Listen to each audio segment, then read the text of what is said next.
Some promises echo across generations, waiting decades to be fulfilled. For Ezekiel Lapp, that promise arrived in the most unexpected way, a single-dollar bill in a plain white envelope. The 59-year-old Amish widower had lived his entire life in Cedar Valley, following the simple rhythms his fathers had followed before him. When the strange envelope appeared in his mailbox, he found only that dollar and a note for what was promised. No name, no address, no explanation. Ezekiel thought it was a mistake, maybe some English's prank. He tucked the dollar away and went back to his fields, his prayers, his quiet life of tradition and routine. But when a stranger's buggy rolled up to his gate a week later, speaking of old debts and forgotten family, Ezekiel realized this was no joke. Hidden somewhere in his past lay secrets that would change everything he thought he knew about his family. Before we jump back in, tell us where you're tuning in from. And if this story touches you, make sure you're subscribed, because tomorrow I've saved something extra special for you. The morning sun cast long shadows across Ezekiel Lapp's farmyard as he completed his daily chores with the methodical precision that had guided his life for nearly 6 decades. Each movement carried the weight of tradition, the way his grandfather had taught him to milk the cows, the pattern his father had shown him for stacking hay, the careful attention to detail that marked a man who understood that small things, done well, created the foundation for a meaningful life. Cedar Valley stretched out around his modest farm like a patchwork quilt sewn by generations of faithful hands. The Amish settlement had grown slowly over the past century, each family adding their own square of tilled earth and carefully tended buildings to the larger design of community life. Ezekiel's 40 acres sat near the heart of the settlement, close enough to the schoolhouse and meeting hall that he could hear the children's voices during recess and the sound of buggies passing on Sunday mornings. His farmhouse was simple but well-maintained, painted white with green trim according to community custom. The front porch held 2 rocking chairs, one where he sat each evening to read his Bible, and another that had remained empty for the 3 years since his wife Sarah's passing. He had thought many times about removing that second chair, but something always stopped him. Perhaps it was hope that someday he might have company, or perhaps it was simply that the chair had become part of the landscape of his grief, a physical reminder of partnership and love.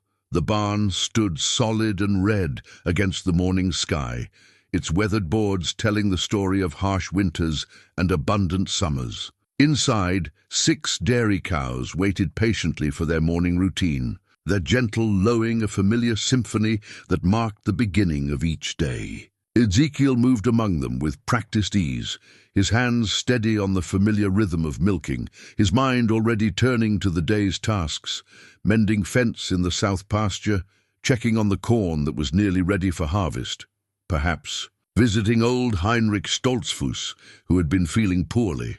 But this morning carried something different, a restless energy that Ezekiel couldn't quite name.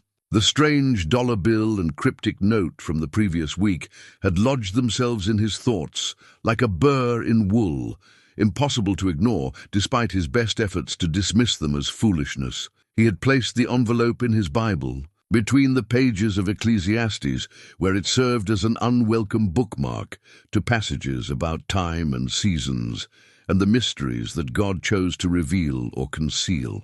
As he carried the milk pails toward the house, Ezekiel heard the distinctive sound of an approaching buggy. Not the familiar clip-clop of his neighbor's horses, but something different, a steadier rhythm that spoke of a longer journey. He set the pails on the porch steps and turned to see a black buggy emerging from the morning mist, driven by a man he didn't recognize. The stranger was perhaps 40 years old, dressed plainly, but not quite in the style of Cedar Valley. His beard was trimmed shorter than local custom, and his hat bore the subtle differences that marked him as coming from another settlement, possibly Pennsylvania or Indiana. The horse was well cared for, but showed signs of having traveled some distance, its coat damp with morning dew and effort. "Good morning," the stranger called as he brought his buggy to a stop near Ezekiel's front gate. "I'm looking for Ezekiel Lapp. Might that be you?" Ezekiel approached slowly, his natural caution warring with the courtesy that demanded he welcome any traveler with proper hospitality. "I am Ezekiel Lapp. And you are?" The man climbed down from his buggy with the careful movements of someone who had been driving for many hours. "My name is Samuel Weaver. I represent the legal firm of Morrison and Associates in Lancaster County.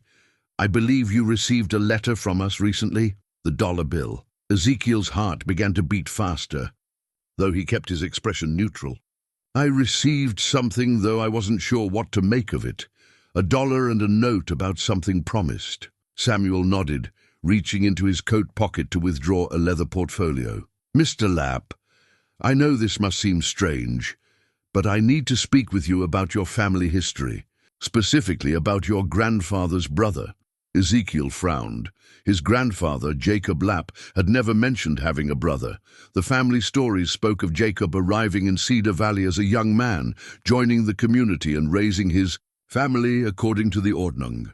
There had never been any mention of siblings left behind or family complications. "My grandfather didn't have a brother," Ezekiel said carefully. "At least none that I ever heard tell of." Samuel's expression grew grave. "Mr. Lapp, I believe there are some things about your family history that may have been overlooked in the telling. Would it be possible for us to speak privately? This involves matters of inheritance and family records that go back more than 60 years. The word inheritance hung in the morning air like smoke from a distant fire. Ezekiel had never owned anything beyond his farm, and the simple possessions that marked an Amish life well lived. The idea that he might be heir to anything from unknown relatives seemed as foreign as the stranger himself. "You'd better come inside," Ezekiel said finally. "We'll speak over coffee." Samuel secured his horse and followed Ezekiel into the farmhouse kitchen.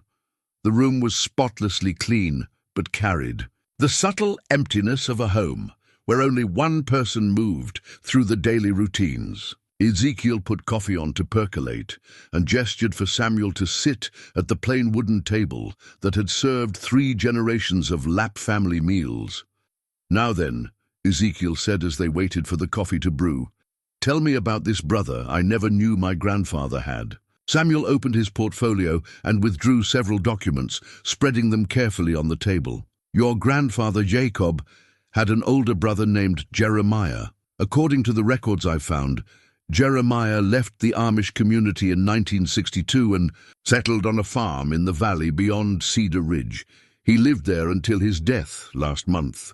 Ezekiel studied the documents, official-looking papers with seals and signatures that meant nothing to him. "If this Jeremiah was my grandfather's brother, why have I never heard of him? Why didn't my father speak of an uncle?" "That's where things become complicated," Samuel said carefully.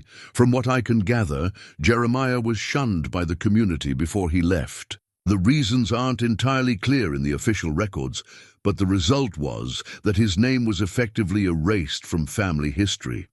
As far as the community was concerned, Jeremiah Lapp ceased to exist." The coffee finished percolating, filling the kitchen with its rich aroma.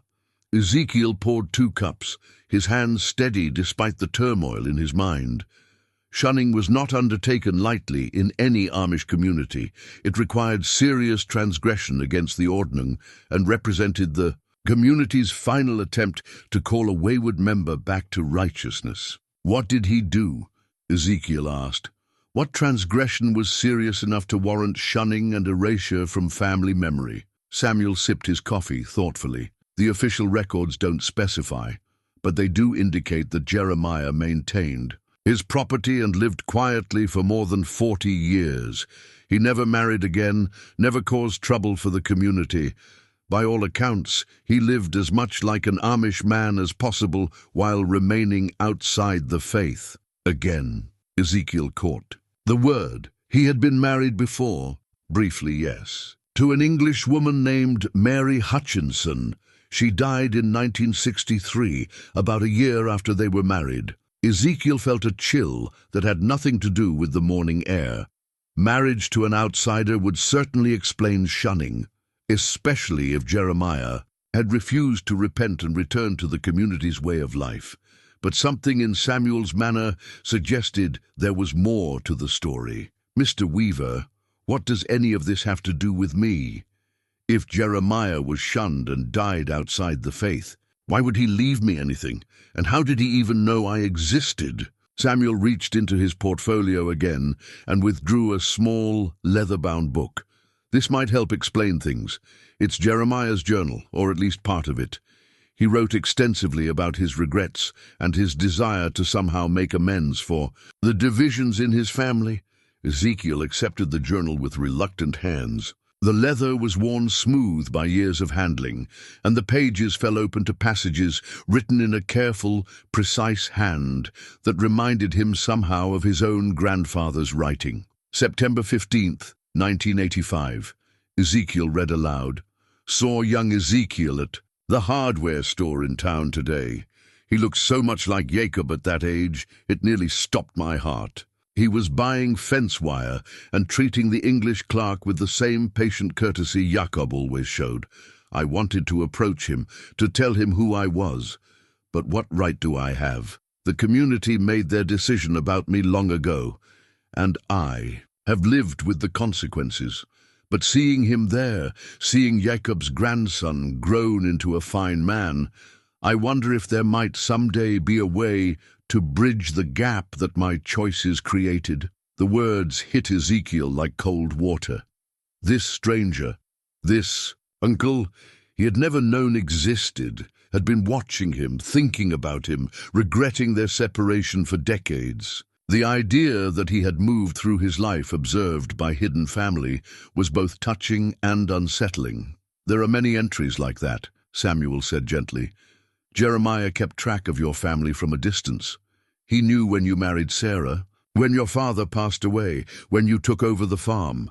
He wanted desperately to reach out, but he respected the community's judgment about his status."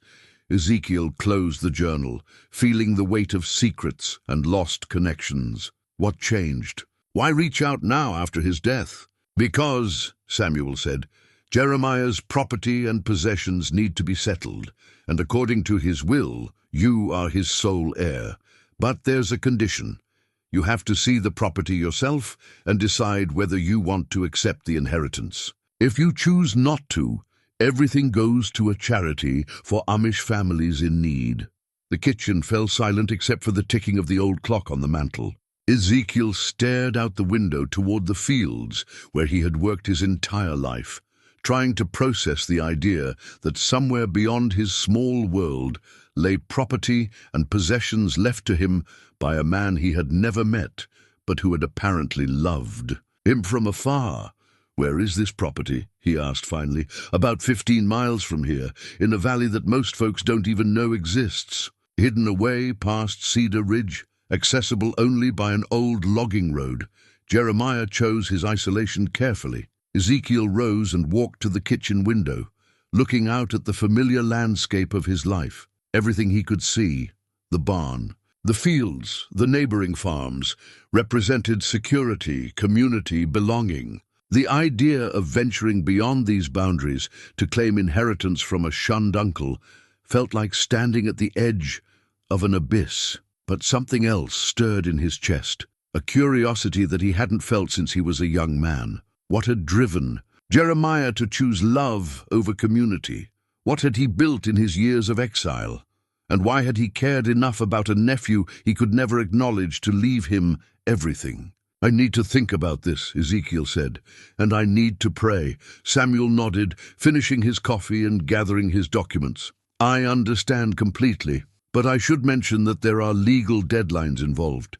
The estate needs to be settled within 30 days, which gives us about 3 weeks.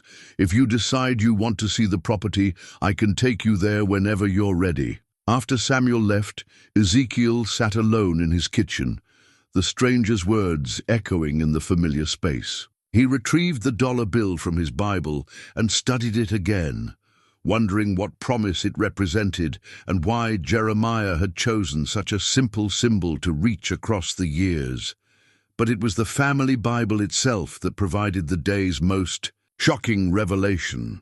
As Ezekiel flipped through the pages, looking for any mention of Jeremiah or clues about family history, he discovered something that made his blood run cold. Several pages in the genealogy section had been carefully removed, cut out so cleanly that he had never noticed their absence before. The missing pages would have covered the generation that included his grandfather Jacob. Someone had deliberately erased part of the family record, removing any trace of Jeremiah Lapp from the official family history. The precision of the removal suggested it had been done by someone with access to the Bible and knowledge of what they wanted to hide. Ezekiel stared at the clean edges where the pages had been cut, feeling as if the foundation of his understanding had suddenly shifted.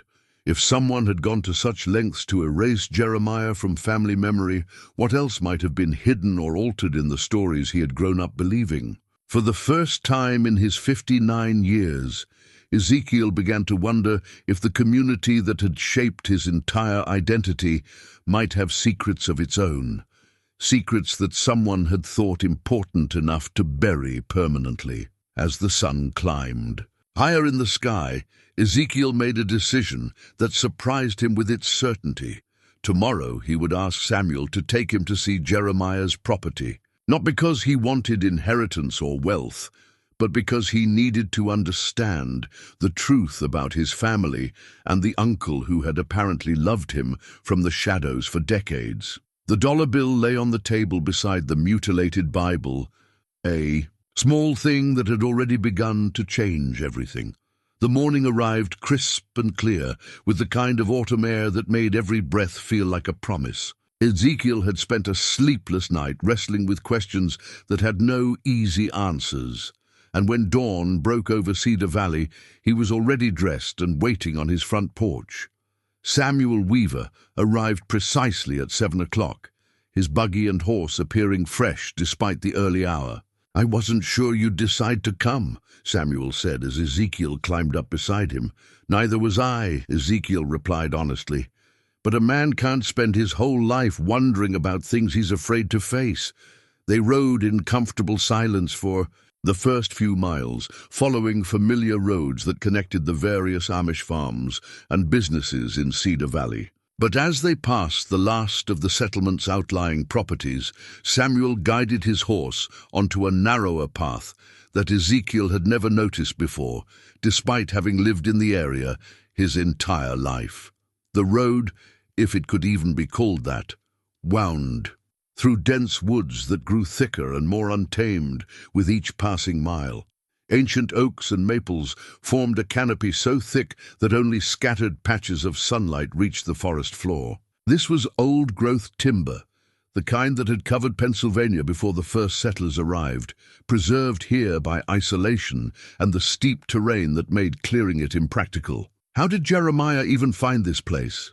Ezekiel asked as the buggy lurched over roots and rocks. According to his journal, he was looking for somewhere he could live, according to his own conscience, without causing trouble for others.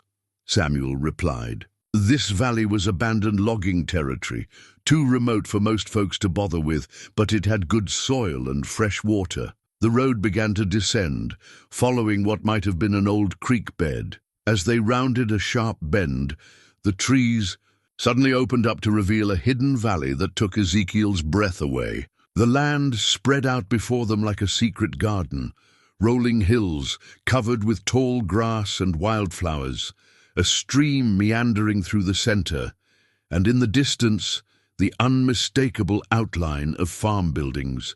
But it was the entrance to the property that stopped Ezekiel's heart entirely.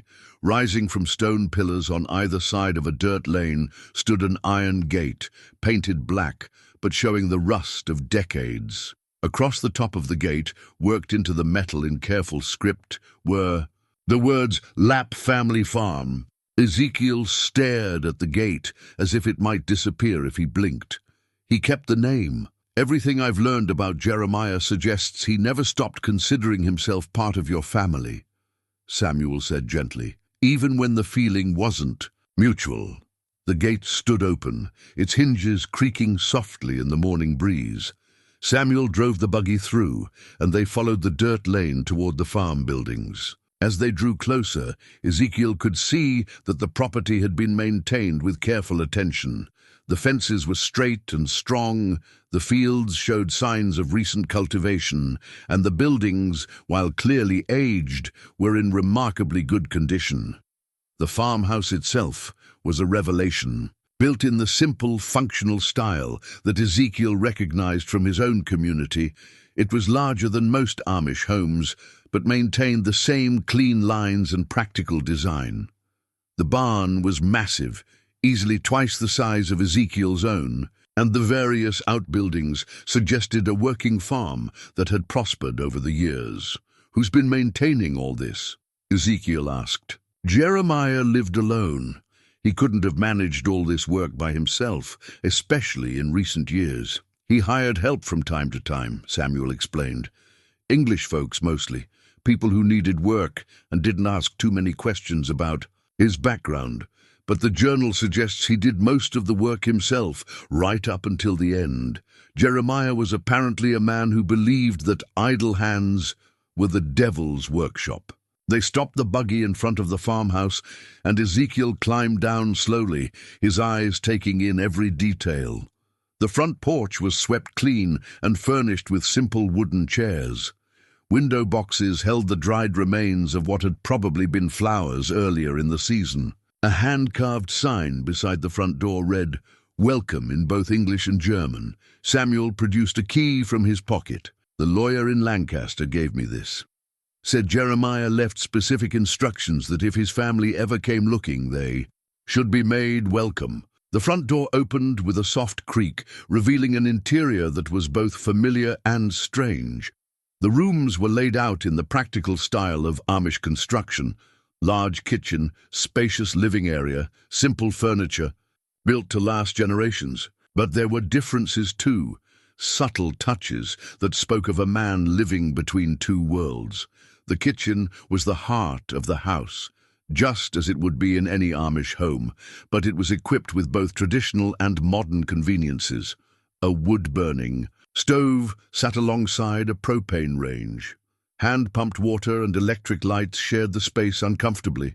Books lined shelves that should have held only practical household items, and magazines in both English and German were stacked neatly. On the table, he lived carefully, Ezekiel observed, running his hand along the smooth surface of the kitchen table, keeping one foot in each world. In the living room, they found evidence of Jeremiah's evening routines. A comfortable reading chair sat beside a window that faced east, positioned to catch the morning light.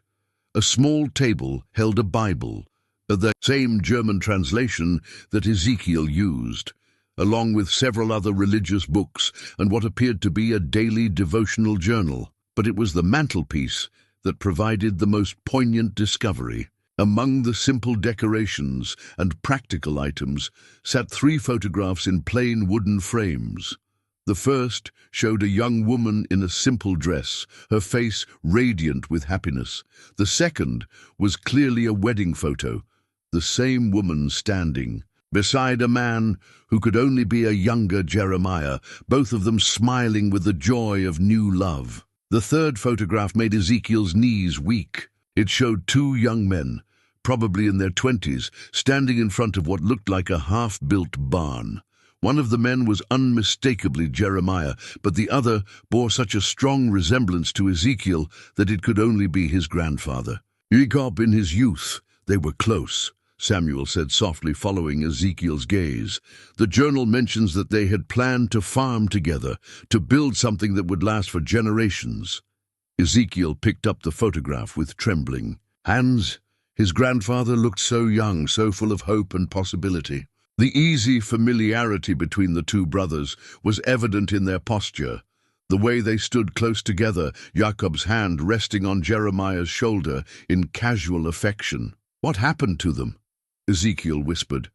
"What could have been so terrible that it destroyed this?" Before Samuel could answer, they heard the sound of footsteps on the front porch. Both men turned toward the door as a knock echoed through the house. Samuel went to answer it, revealing an elderly English woman with kind eyes and weathered hands. "I saw the buggy," she said, her voice carrying the slight accent of Pennsylvania German heritage. "I'm Emma Hutchinson. I live about a mile down the valley. I've been checking on the house since Jeremiah passed." The name Hutchinson struck Ezekiel. Immediately, "Any relation to Mary Hutchinson?" Emma's face softened with old grief. "Mary was my daughter. Jeremiah was my son-in-law." The revelation hit Ezekiel like a physical blow. This woman had lost her daughter and then watched Jeremiah live in isolation for 4 decades, carrying his grief alone. "I'm Ezekiel Lapp," he managed. "Jeremiah was his nephew," Emma finished. "Yes, I know.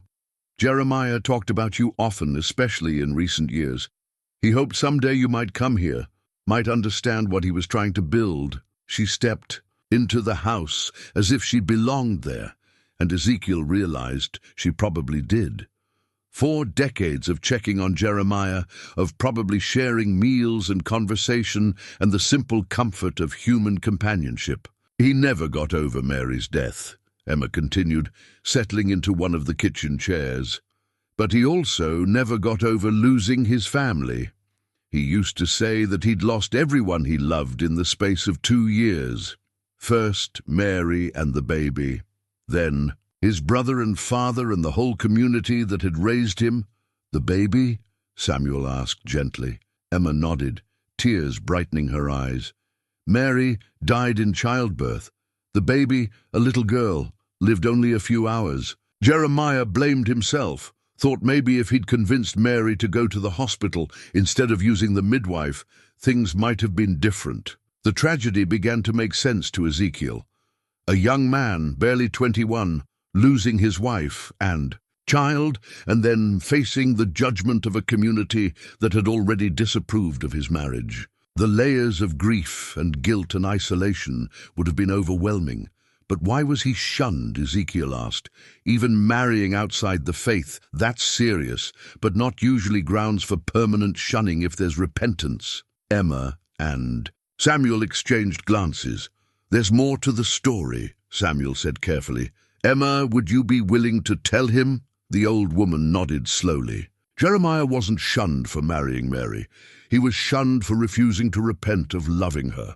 The community leaders wanted him to publicly confess that his marriage was a sin, that his love for an English woman was a betrayal of his faith. They wanted him to denounce Mary's memory as the price of forgiveness."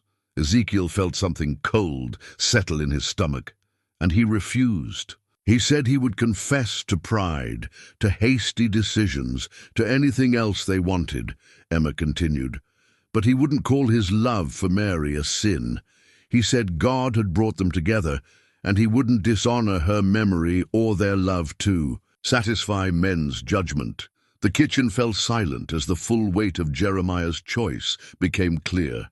He had chosen love over community, truth over acceptance, and had paid the price for 40 years. "Show him the workshop," Emma said to Samuel. "That's where you'll really understand what Jeremiah was trying to do." They followed her outside to a large building that Ezekiel had assumed was just another barn. But when Samuel opened the doors, they revealed something extraordinary.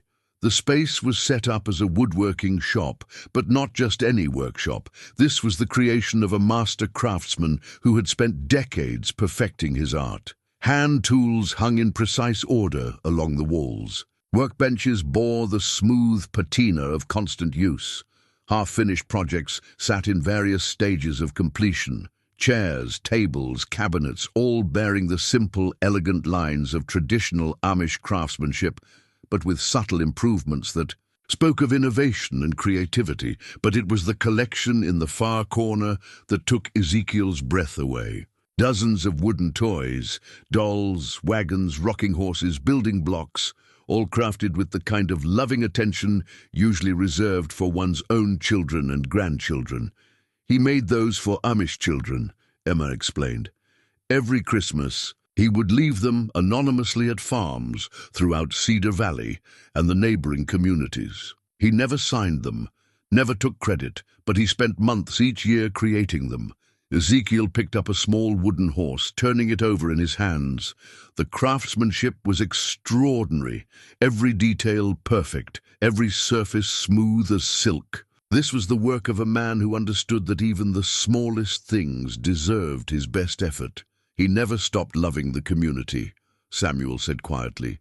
Even after they rejected him, he kept trying to find ways to contribute, to show that he was still one of them in his heart. As they walked back toward the house, Ezekiel felt the weight of revelation settling on his shoulders like a heavy coat. Jeremiah hadn't been the rebel or sinner that community silence had implied. He had been a man who chose love over fear, truth over convenience, and had suffered for that choice every day of his life. The dollar bill in Ezekiel's pocket seemed to pulse with new meaning. It wasn't just a symbol of inheritance. It was a bridge across 40 years of silence, an old man's final attempt to reach across the divide that circumstances and stubbornness had created. Standing in the yard of the farm that Jeremiah had built, in exile, looking out over the valley that had been his refuge and his prison, Ezekiel began to understand that this wasn't just about property or possessions. This was about family, about healing wounds that had festered for decades, and about finally giving Jeremiah Lapp the recognition and forgiveness he had never received in life. The rusted iron gate, bearing the Lapp family name, suddenly seemed less like a barrier and more like an invitation, a sign that some promises, no matter how long delayed, still had the power to transform lives and heal hearts. As Samuel prepared to drive him home, Ezekiel knew he would be returning to this hidden valley. The property, the inheritance, the complex legacy of a shunned uncle, all of it was part of a story that was still being written, and Ezekiel was beginning to understand that he might be the one chosen to write its ending. The ride back to Cedar Valley passed in contemplative silence, both men lost in their own thoughts about what they had witnessed in Jeremiah's hidden valley. Ezekiel's mind churned with images of the workshop, the photographs, and Emma Hutchinson's quiet revelations about a man who had spent 40 years loving a community that had rejected him. As Samuel's buggy rolled through the familiar streets of the settlement, Ezekiel became acutely aware of how different everything looked through the lens of his new knowledge. The houses that had always represented security and belonging now seemed to carry shadows of judgment and secrecy. The neighbors who waved their usual greetings appeared to be guardians of stories they had chosen not to tell. When they reached Ezekiel's farm, Samuel helped him down from the buggy with the careful courtesy of a man who understood that some journeys change a person in ways that aren't immediately visible. "Will you be going back?" Samuel asked. Ezekiel looked toward his own familiar farmhouse, then back in the direction of the hidden valley. "I need some time to think and pray. This isn't the kind of decision a man makes lightly. Of course not. But Ezekiel, if I may call you that, I hope you'll remember that Jeremiah spent 40 years hoping for exactly this moment.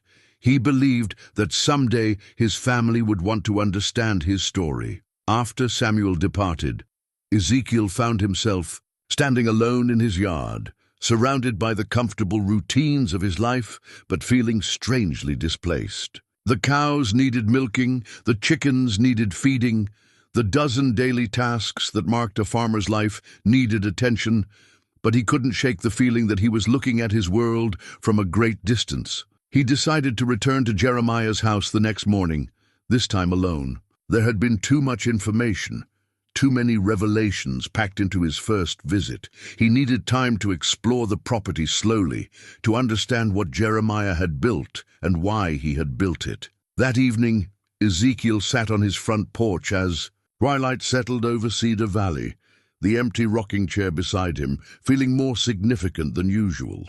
For the first time since Sarah's death, he wasn't thinking about his own loneliness, but about Jeremiah's, a solitude that had lasted 4 decades and had been chosen rather than imposed by circumstance. The sound of approaching footsteps drew his attention. Bishop Yoda, the community's senior leader, walked up the path from the road with the measured pace of a man carrying the weight of spiritual authority. At 72, Bishop Yoda commanded respect through a combination of biblical knowledge, practical wisdom, and the kind of moral certainty that comes from never having his fundamental beliefs seriously challenged. "Good evening, Ezekiel," the bishop said, settling into the empty rocking chair without invitation. "I understand you had a visitor yesterday, and that you went traveling today." Ezekiel wasn't surprised that word had spread. In a community of 300 souls, unusual. Visitors and unexplained absences generated conversation as surely as rain produced mud. "I did have a visitor," Ezekiel confirmed carefully, "a man named Samuel Weaver, representing a law firm in Lancaster County, about an inheritance, I'm told." The bishop's tone carried the subtle weight of official inquiry.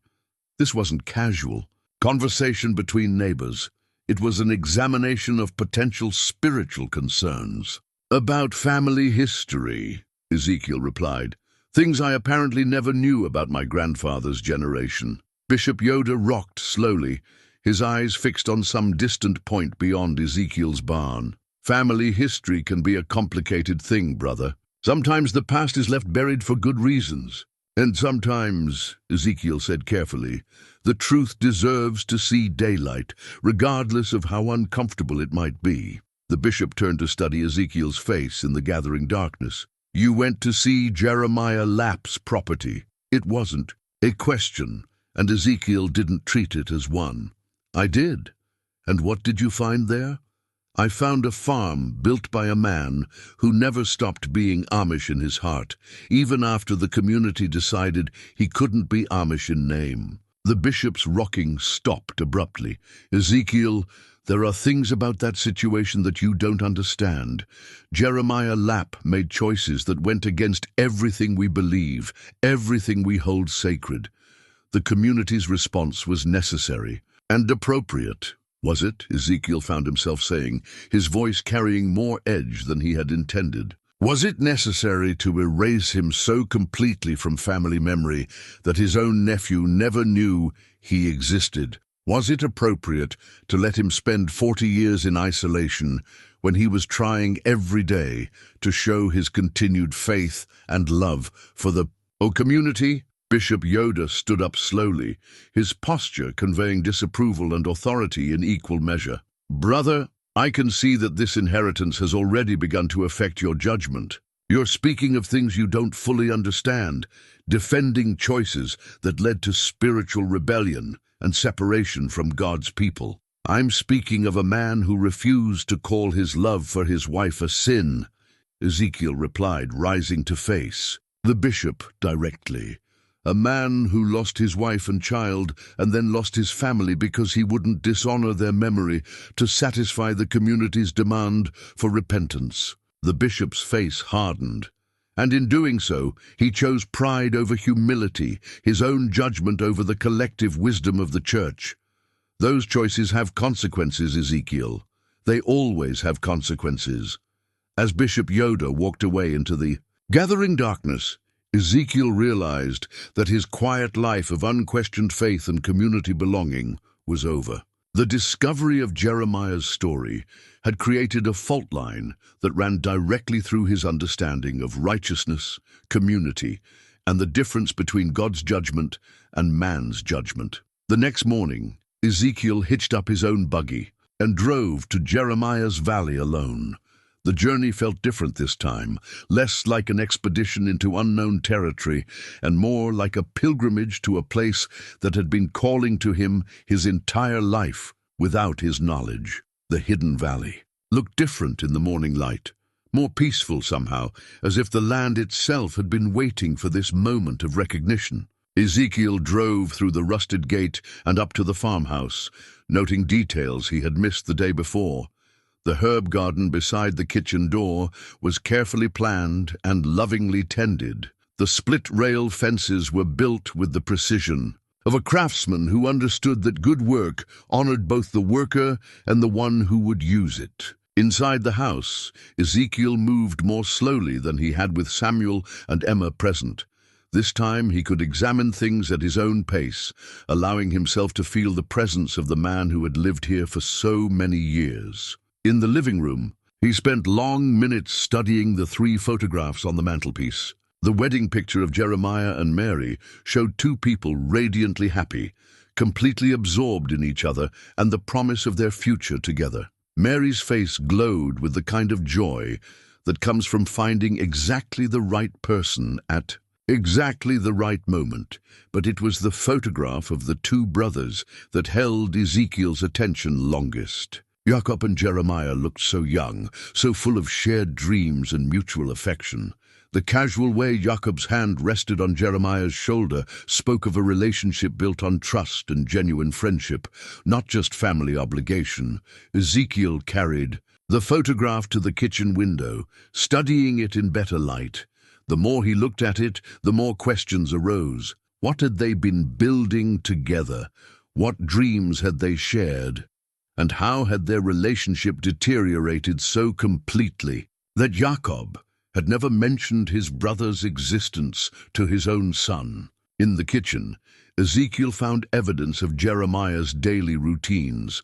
The coffee cup on the counter was positioned just so, as if Jeremiah had expected to return to finish his morning coffee. A well-worn cookbook lay open to a recipe for apple butter with handwritten notes in the margins, suggesting years of refinement and improvement. But it was in the bedroom that Ezekiel made his most significant discovery of the day. While searching through a chest of drawers for any additional family documents, he found something that made his breath catch in his throat, a small wooden cross carved with extraordinary skill and attention to detail.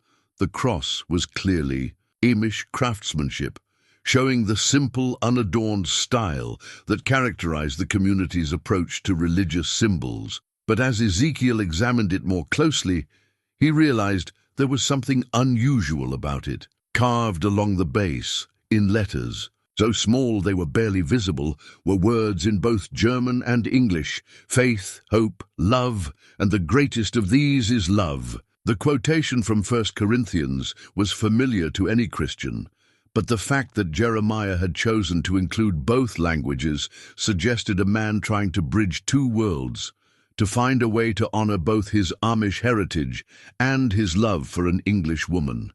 But there was more. As Ezekiel turned the cross over in his hands, he found another inscription on the back: "For Mary and our children, past, present, and future." The words were worn smooth by years of handling, as if Jeremiah had touched this cross countless times, perhaps during his evening prayers or moments of particular loneliness. The reference to children puzzled Ezekiel until he remembered Emma's words about the baby who had died with Mary. Jeremiah had carved this cross for a family that existed only in his heart and his hopes, the wife and children he had loved and lost, and perhaps the children he had dreamed of having someday. Sitting on Jeremiah's bed, holding the cross that had obviously been a source of comfort for 40 years, Ezekiel began to understand something fundamental about his uncle's character.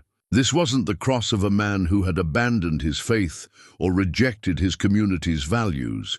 This was the cross of a man who had found a way to expand his understanding of love without abandoning his understanding of God. The craftsmanship was extraordinary.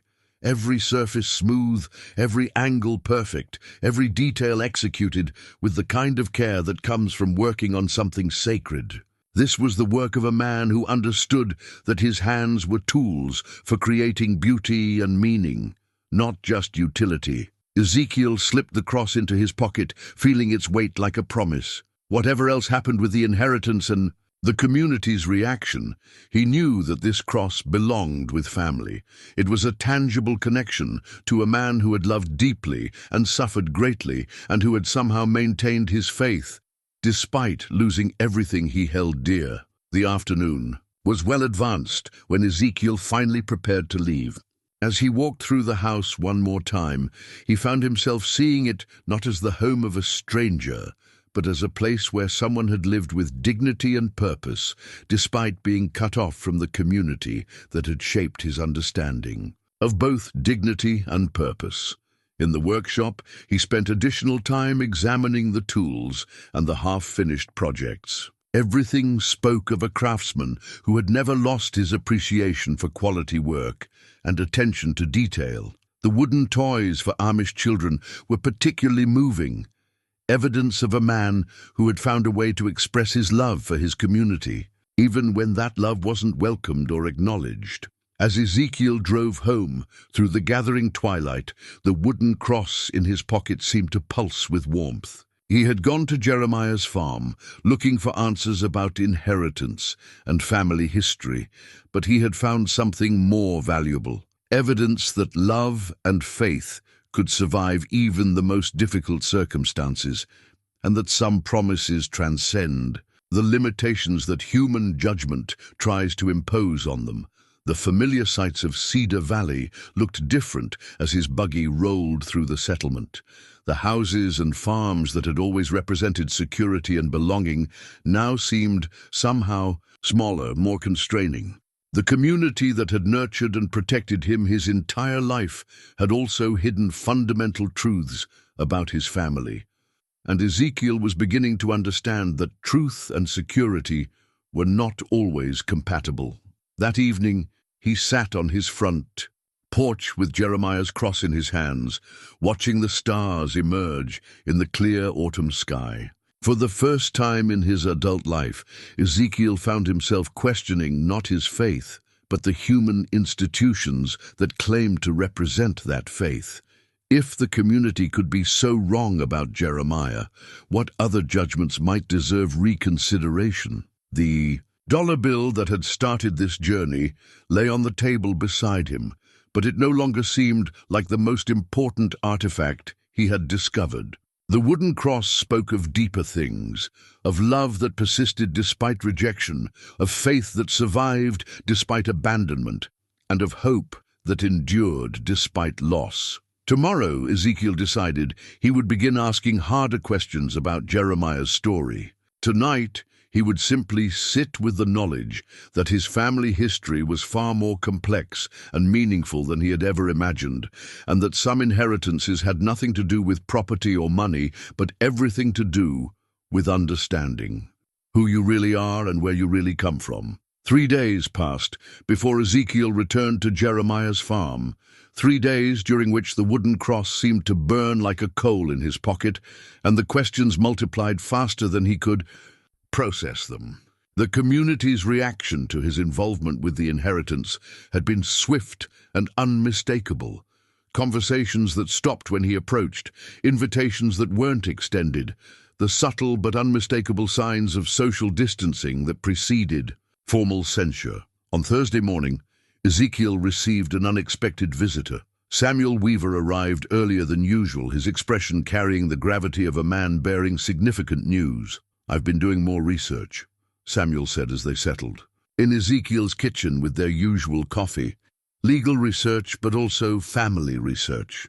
"There are things about Jeremiah's story that I think you need to know before you make any final decisions about the inheritance." Ezekiel had been expecting this conversation. The glimpse into Jeremiah's life had revealed a man far more complex than the simple story of romantic rebellion that the community's silence had implied. What kind of things? Samuel opened his familiar leather portfolio and withdrew a different set of documents, older papers with the brown tinge of age and the careful handwriting of a previous generation. "I found these in Jeremiah's personal effects, in a metal box hidden behind a false wall in his bedroom. Financial records going back 40 years, business correspondence, contracts, and most importantly, records of charitable giving that paint a very different picture of your uncle than the one the community has maintained." The first document Samuel placed on the table was a business license dated 1965, 3 years after Jeremiah left the Amish community. It established him as a furniture maker and woodworker operating under the name Heritage Crafts. The license was followed by contracts with furniture stores in Philadelphia, Pittsburgh, and as far away as New York City. Jeremiah built a business, making high-end furniture for English customers who appreciated traditional Amish craftsmanship, Samuel explained. He was extraordinarily successful, but he operated under strict ethical guidelines that he established for himself. Ezekiel examined the contracts, noting the careful language that specified materials, construction methods, and quality standards. Every agreement included a clause stating that all work will be completed according to traditional methods without compromise to quality or integrity. He refused to use power tools or mass production methods, Samuel continued. Everything was handcrafted using the techniques he had learned in the Amish community. His furniture developed a reputation for being the finest traditional work available anywhere in the region. The financial records told an even more remarkable story. Year after year, Jeremiah's income had grown substantially, but his personal expenses remained modest and unchanging. The difference between his earnings and his spending created a growing surplus that he had used in ways that surprised and humbled Ezekiel. "Look at these," Samuel said, spreading out a series of bank drafts and money orders. Every year, Jeremiah made anonymous donations to Amish communities throughout Pennsylvania, Ohio, and Indiana. Medical expenses for families in crisis, disaster, relief after storms or fires, educational expenses for children with special needs. He gave away more than 60% of his income every year for 4 decades. Ezekiel stared at the records, trying to process the implications. While the community had treated Jeremiah as dead, as someone who had abandoned his faith and his people, he had been quietly supporting Amish families in need across multiple states. How did he know about these families? How did he identify people who needed help? Samuel pointed to another stack of papers, letters from various Amish bishops and community leaders, written on plain paper without letterhead but bearing the distinctive handwriting of men who rarely wrote to outsiders. He maintained a correspondence network, Samuel explained, religious leaders who were willing to look beyond his shunned status and accept help for their communities. They would write to him about families facing medical bills they couldn't pay, young men needing help to establish farms, communities recovering from natural disasters. One letter, written in the careful German script that Ezekiel recognized from his own bishop's correspondence, contained a paragraph that made him sit back in shock. "Brother Jeremiah, the Stoltzfus family wishes to express gratitude for your assistance with young David's surgery. The doctors say the boy's arm will heal completely, and he will be able to work his father's farm as planned. Your generosity has preserved not just David's health, but the family's ability to remain on the land that has been their home for 5 generations. We continue to pray for your spiritual restoration and eventual return to the fellowship of the faithful." The letter was signed by Bishop Samuel Zook of Lancaster County, dated 1987. 25 years ago, Ezekiel said quietly, someone in our own faith was writing to Jeremiah as brother, acknowledging his continued commitment to Amish values and asking for his help. "There are dozens of these letters," Samuel said. "Jeremiah helped establish 3 new settlements, funded the construction of 2 schools, and paid medical expenses for more families than I've been able to count. But he did it all anonymously, through intermediaries, never asking for recognition or reconciliation." Ezekiel rose and walked to the window, looking out at the familiar landscape of his community. Somewhere out there, families had been helped by Jeremiah's generosity. Children had received medical care, young couples had been able to establish farms, communities had recovered from disasters, all because of a man who had been officially erased from Amish memory. "Why?" he asked. "Why did he do this if the community had rejected him so completely?" Samuel joined him at the window. "I think the answer is in his journal. He wrote extensively about his understanding of Christian duty and Amish values. He believed that being shunned by the community didn't release him from his obligations to live according to Amish principles. If anything, he felt it made those obligations more important." From his portfolio, Samuel withdrew a leather-bound journal. different from the one Ezekiel had seen before. This one was newer, less worn, with entries dating from recent years. March 15, 2019, Samuel read aloud. Received word that the Miller farm in Holmes County was destroyed by fire. Sent $5,000 through Bishop Hostiter for rebuilding. The Miller children are the same age I would have been when Father first taught me to frame a barn. Some knowledge is meant to be preserved, and some communities are meant to endure, regardless of the personal cost to individuals like myself. The entry continued. I have been thinking about legacy and what we leave behind. The community chose to erase me from their memory, but they cannot erase the values they taught me or the responsibility I feel toward the people who shaped my understanding of righteousness. Perhaps this is my form of repentance, not the public confession they demanded, but a private commitment to live their values even when they refuse to acknowledge me as one of their own. Ezekiel felt something breaking open in his chest, a grief that was both personal and communal. The community had lost more than a member when they shunned Jeremiah. They had lost a champion, a man who had spent his exile proving his love for them in the most concrete way possible. There's more, Samuel said gently, as if he could sense Ezekiel's emotional state. The inheritance isn't just the farm and the house.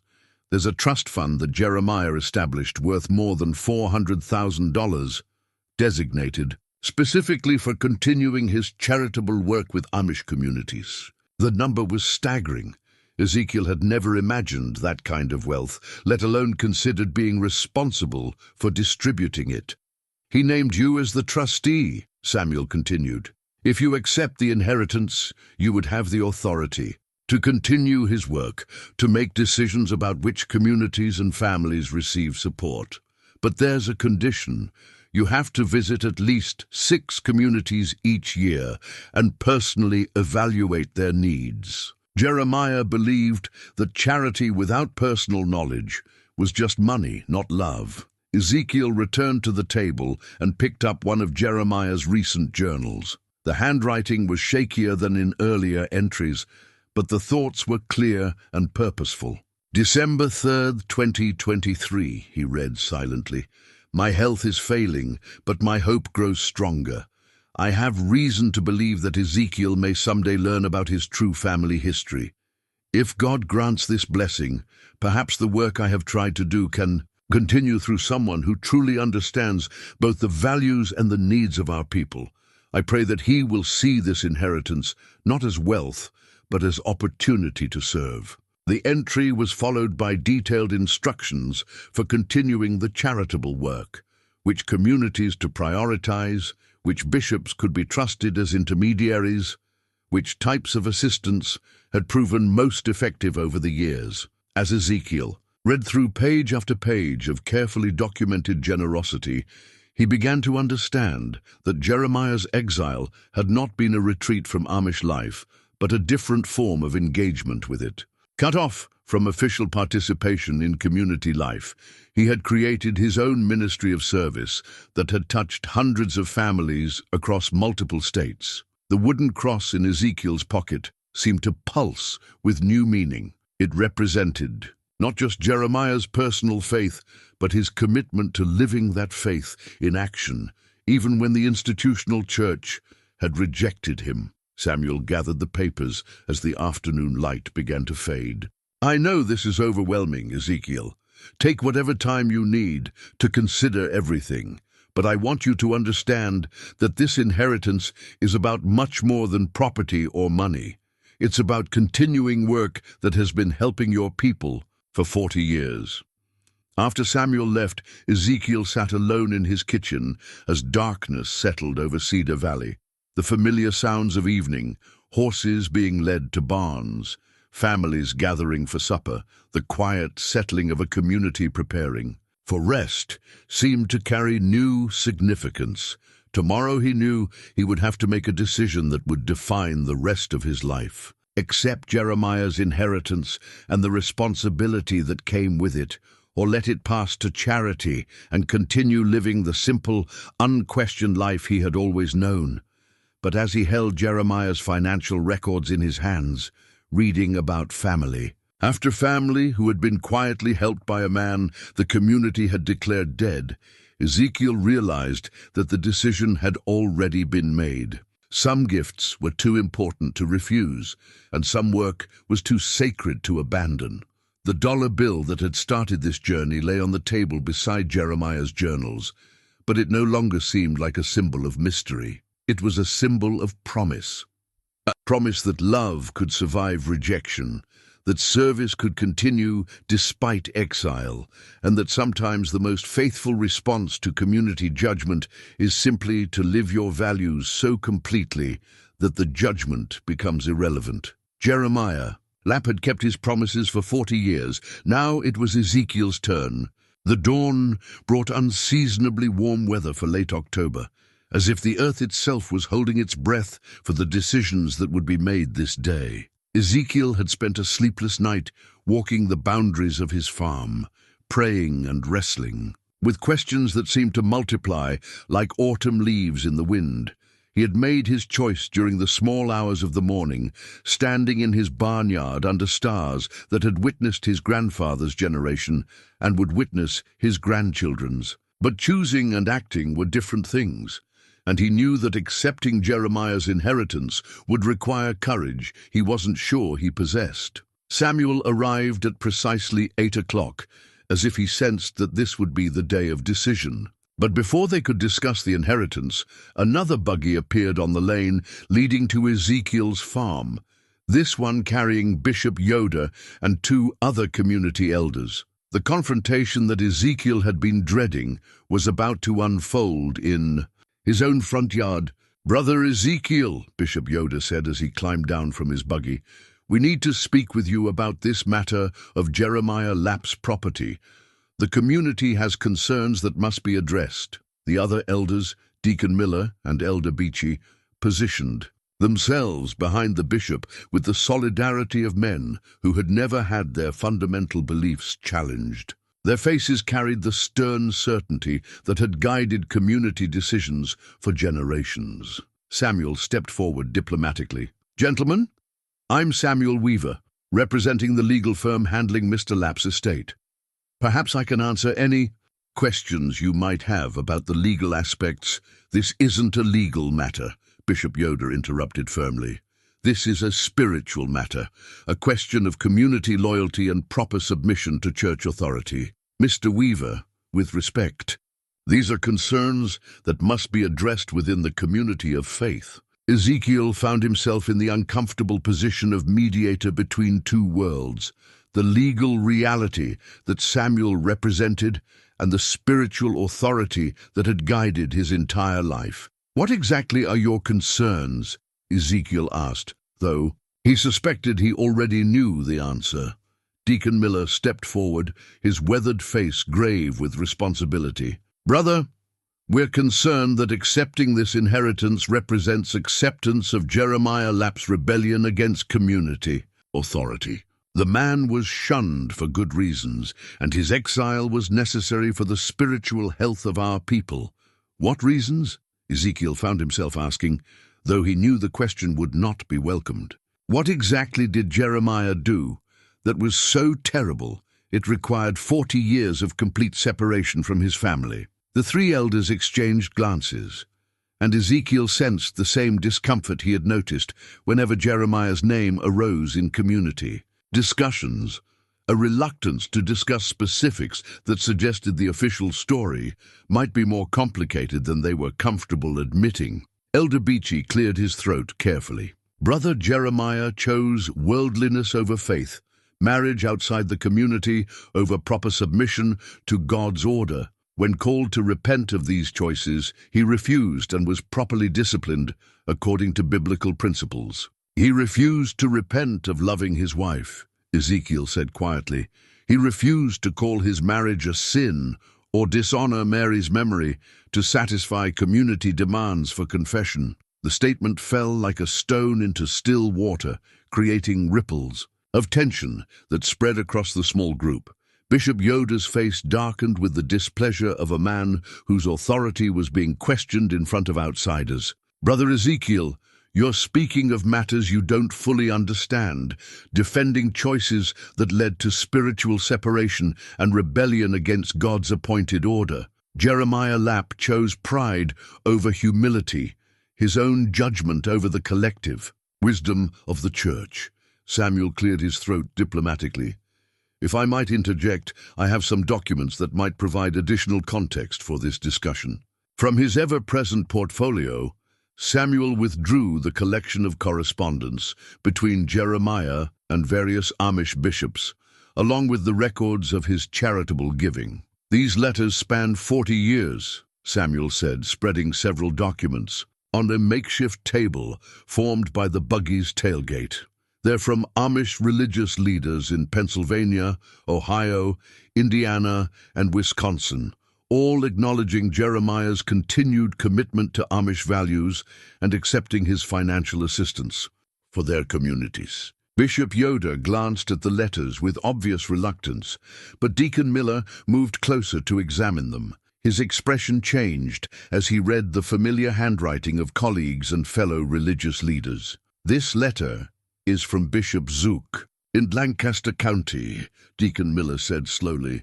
He's writing to Jeremiah as brother, asking for help with the family's medical expenses. And this one, Elder Beachy added, picking up another document, is from Bishop Hostetter in Holmes County, thanking Jeremiah for funding the reconstruction of a school that burned down. The evidence spread before them challenged everything. They had been told about Jeremiah's character and commitment to Amish values. Here was documentation of 4 decades of service to Amish communities, acknowledged and appreciated by religious leaders who had somehow found ways to work with a man their own community had declared spiritually dead. "How is this possible?" Deacon Miller asked, his voice carrying genuine confusion. If Jeremiah was truly shunned, how were these bishops able to work with him? How did they justify accepting his help? Samuel had clearly anticipated this question. It appears that different communities interpreted the shunning differently. While Cedar Valley maintained complete separation, other communities were willing to accept anonymous assistance channeled through intermediaries, especially when that assistance was clearly motivated by Christian charity rather than worldly concerns. Bishop Yoder studied the letters with growing discomfort, his face reflecting the difficult realization that the situation was far more complex than the simple story of rebellion and rejection that had been maintained in Cedar Valley. "Even if these letters are genuine," he said finally, "they don't change the fundamental issue. Jeremiah Lapp refused to repent of choices that violated our understanding of proper Christian conduct. The community's response was necessary to maintain spiritual discipline and biblical order. Ezekiel looked at the 3 men who had guided his spiritual life since childhood, seeing them with new eyes. They weren't evil men or power-hungry authoritarians. They were sincere believers, trying to preserve a way of life they considered sacred. But their certainty was based on an incomplete understanding of Jeremiah's story, and their judgment had created 40 years of unnecessary separation. What if the community was wrong?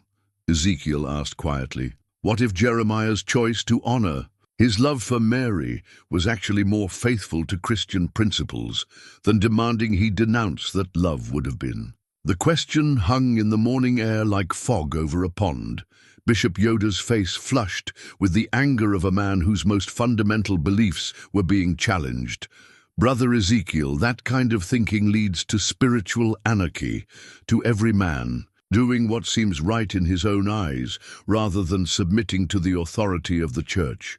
If we start questioning the decisions of previous generations of leaders, where does it end?" "It ends," Ezekiel replied, "with the truth and with justice. For a man who spent 40 years proving his faithfulness to Amish values, even after those values were used to justify his exile." From his pocket, Ezekiel withdrew the wooden cross he had found in Jeremiah's bedroom, holding it up so the elders could see the careful craftsmanship and the inscriptions in both German and English. Jeremiah carved this for Mary and the children, They never had the chance to raise, Ezekiel said.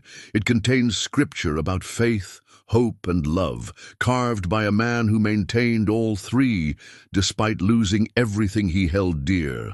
This is the cross of someone who never stopped being Amish in his heart, even when the Amish community stopped recognizing him as one of their own.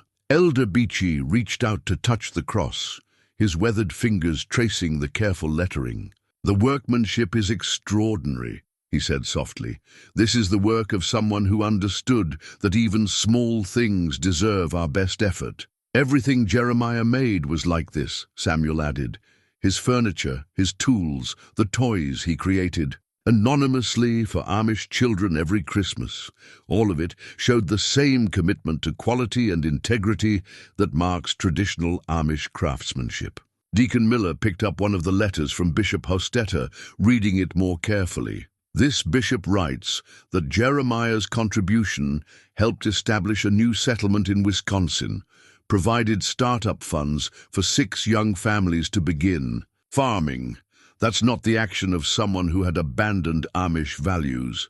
Bishop Yoder sensed the growing doubt among his fellow elders and reasserted his authority. "Brothers, we cannot allow ourselves to be swayed by worldly evidence or emotional appeals.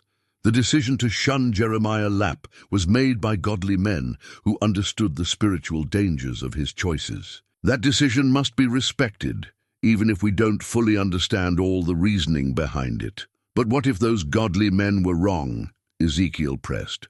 "What if their understanding of spiritual danger was based on fear rather than faith? What if Jeremiah's choice to honor his love for Mary was actually more Christ-like than our demand that he renounce that love?" The conversation had reached its turning point.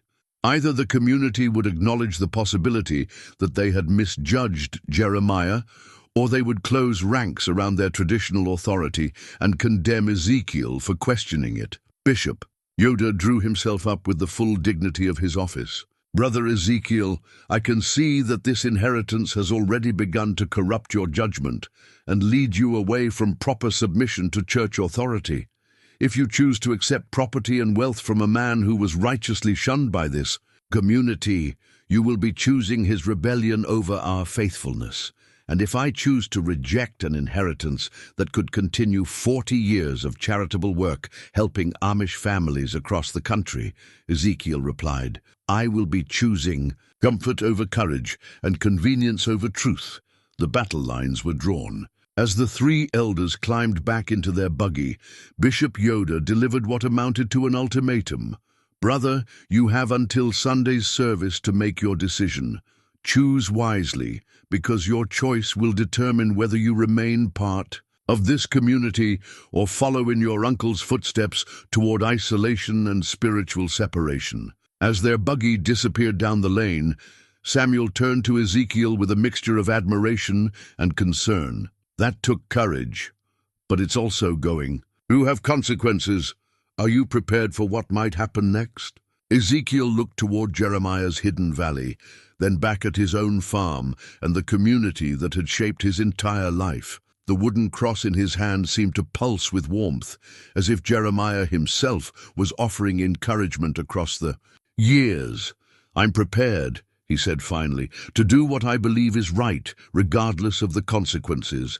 And I believe accepting Jeremiah's inheritance and continuing his work is the right thing to do." The decision was made.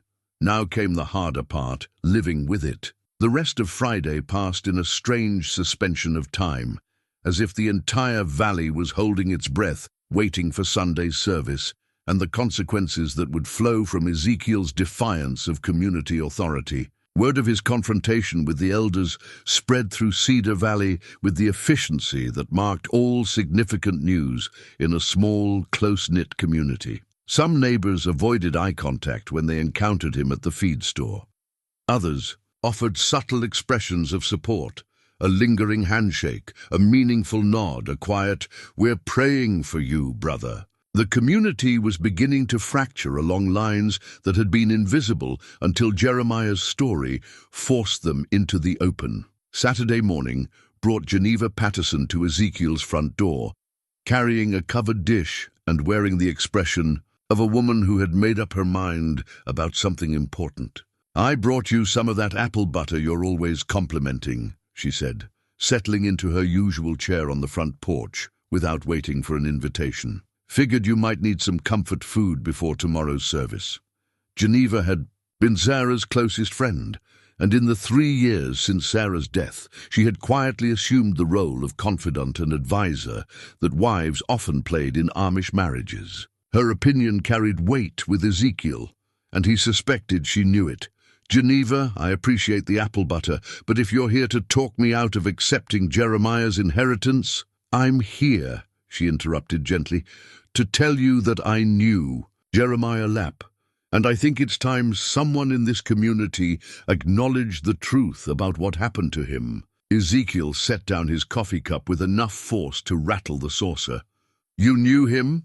Geneva nodded slowly, her eyes focused on some distant point beyond the front yard.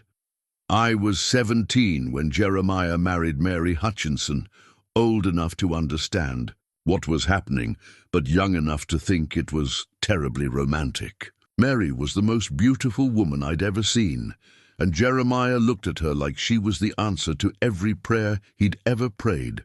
She paused, gathering memories that had been carefully stored away for decades. "Mary tried so hard to fit into our community," Geneva continued.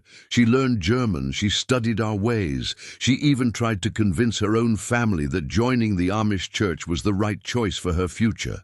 But there were people in the community who never gave her a fair chance, who saw her as a threat to our way of life rather than someone genuinely seeking to join it." "What people?" Ezekiel asked, though he suspected he might not want to hear the answer. Geneva's expression grew troubled.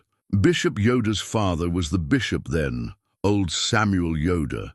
He was convinced that any marriage between Amish and English would weaken our separation from the world. He saw Jeremiah's love for Mary as a dangerous precedent that might encourage other young people to look beyond the community for marriage partners."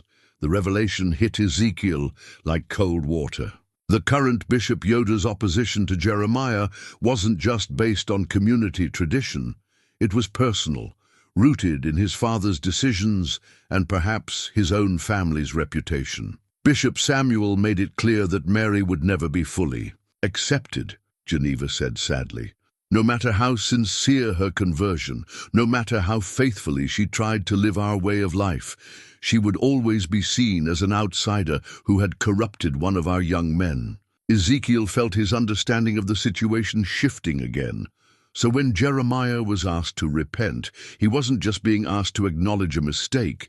He was being asked to validate the community's rejection of his wife. "Exactly," Geneva reached into her apron pocket and withdrew something wrapped in tissue paper, "which is why I've kept these all these years, waiting for the right time to show them to someone who would understand their significance." She unwrapped the tissue paper to reveal 2 items that made Ezekiel's breath catch in his throat. The first was a wedding ring, simple, unadorned gold that matched the Amish preference for modest jewelry. The second was a small bundle of letters, tied with a faded ribbon.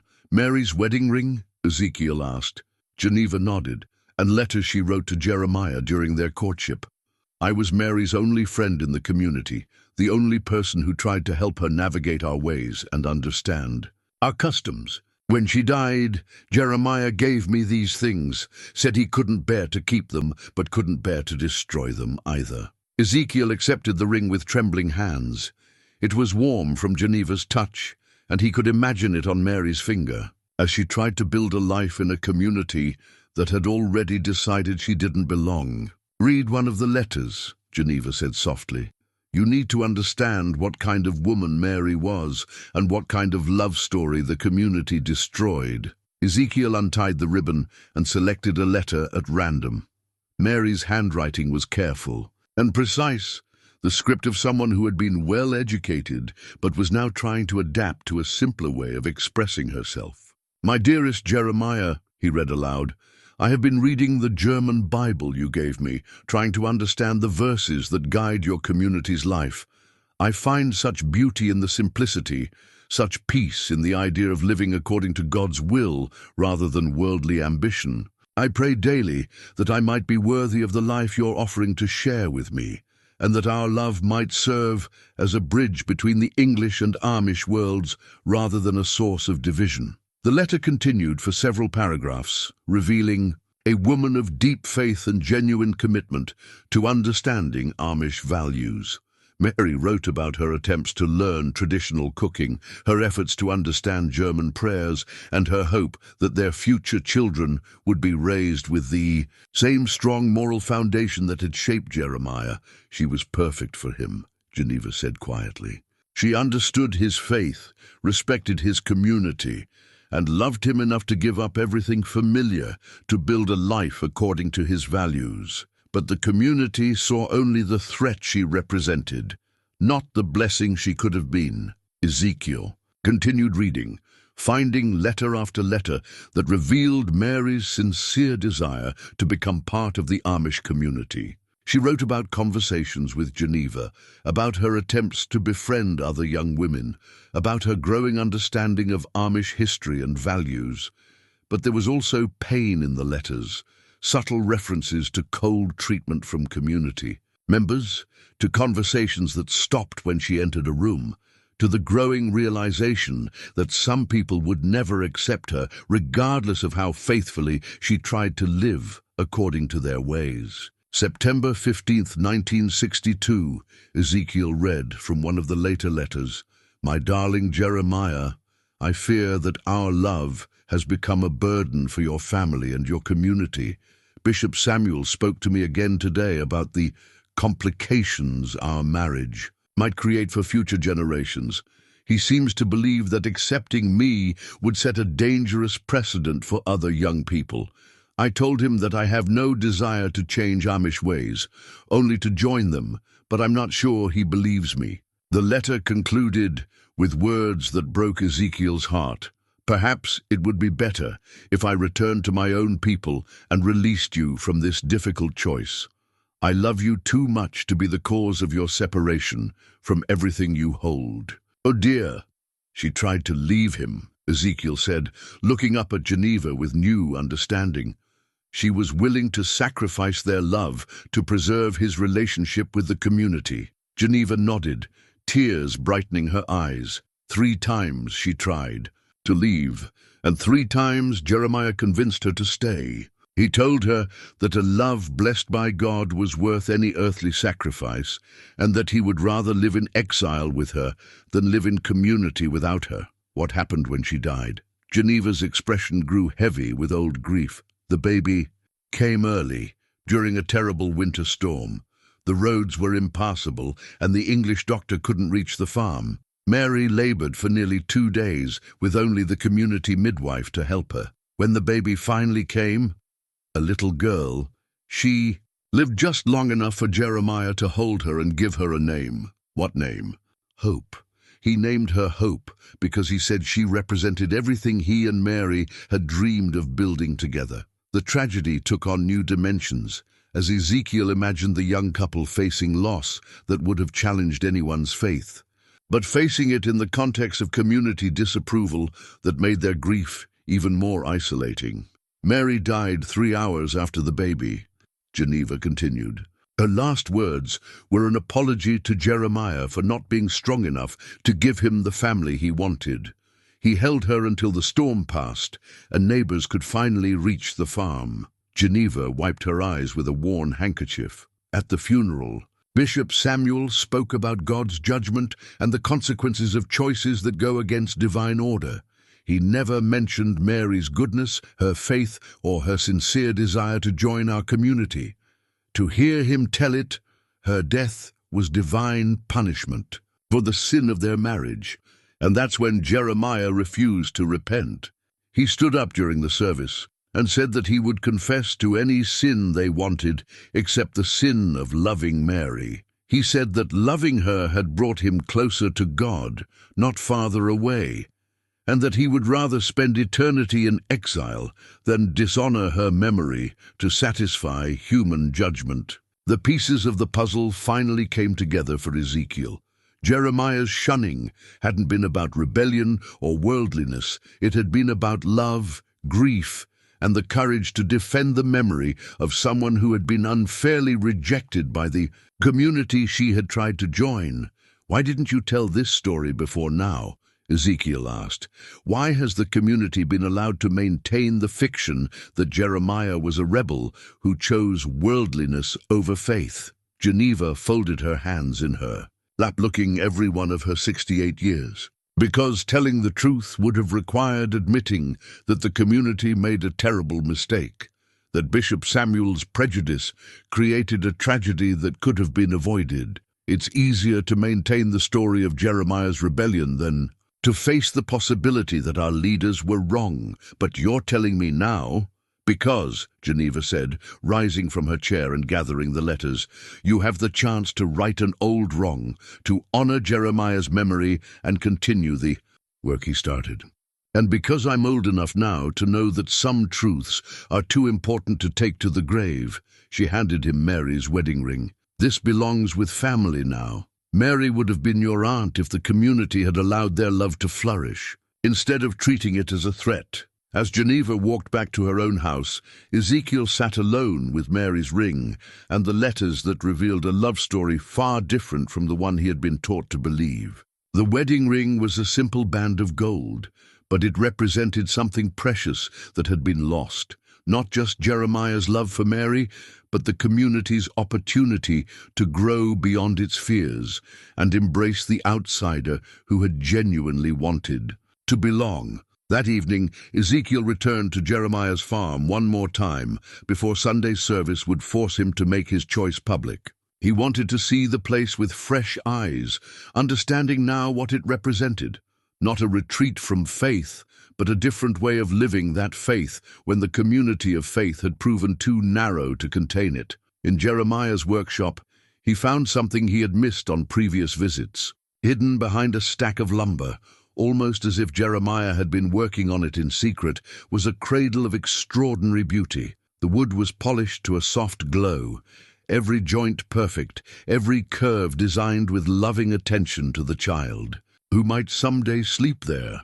A small plaque attached to the head of the cradle bore an inscription, "For hope, and for all the children who might have been." The dates beneath the inscription were heartbreaking. Born March 15th, 1963, died March 15th, 1963, forever in our hearts. Jeremiah had spent 40 years crafting a cradle for the daughter he had held for only a few minutes, creating something beautiful in memory of a life that had barely begun. It was the work of a man who understood that love doesn't end with death, and that sometimes the most faithful response to loss is to keep creating beauty in honor of what was lost. As Ezekiel drove home through the gathering darkness, Mary's wedding ring in his pocket alongside Jeremiah's wooden cross, he knew that tomorrow's service would mark the end of his old life and the beginning of something entirely new. The community might shun him as they had shunned Jeremiah, but they could not take away his understanding of what love looks like when it refuses to be defeated by human judgment. Some promises, he was learning, are stronger than the institutions that try to break them. Sunday morning arrived with the kind of crystalline clarity that makes every detail sharp and significant. Ezekiel dressed carefully in his best Sunday clothes, knowing that this might be the last time he wore them as a member in good standing of the Cedar Valley Amish community. The service was held in the Beachy family's barn, as was the custom for rotating Sunday gatherings. Ezekiel arrived early, hoping to avoid the attention that his recent actions had generated, but he quickly realized that avoidance was impossible. The entire community seemed to be watching him with the focused intensity of people witnessing a significant moment in their collective history. He took his usual place among the unmarried men of his age group, but the familiar rhythms of worship felt different this morning. The German hymns that had comforted him since childhood now seemed to carry undertones of judgment and exclusion. The prayers that had once united him with his community now felt like barriers separating him from people who had known him his entire life. Bishop Yoda's sermon focused on the importance of submission to church authority and the dangers of individual interpretation of God's will.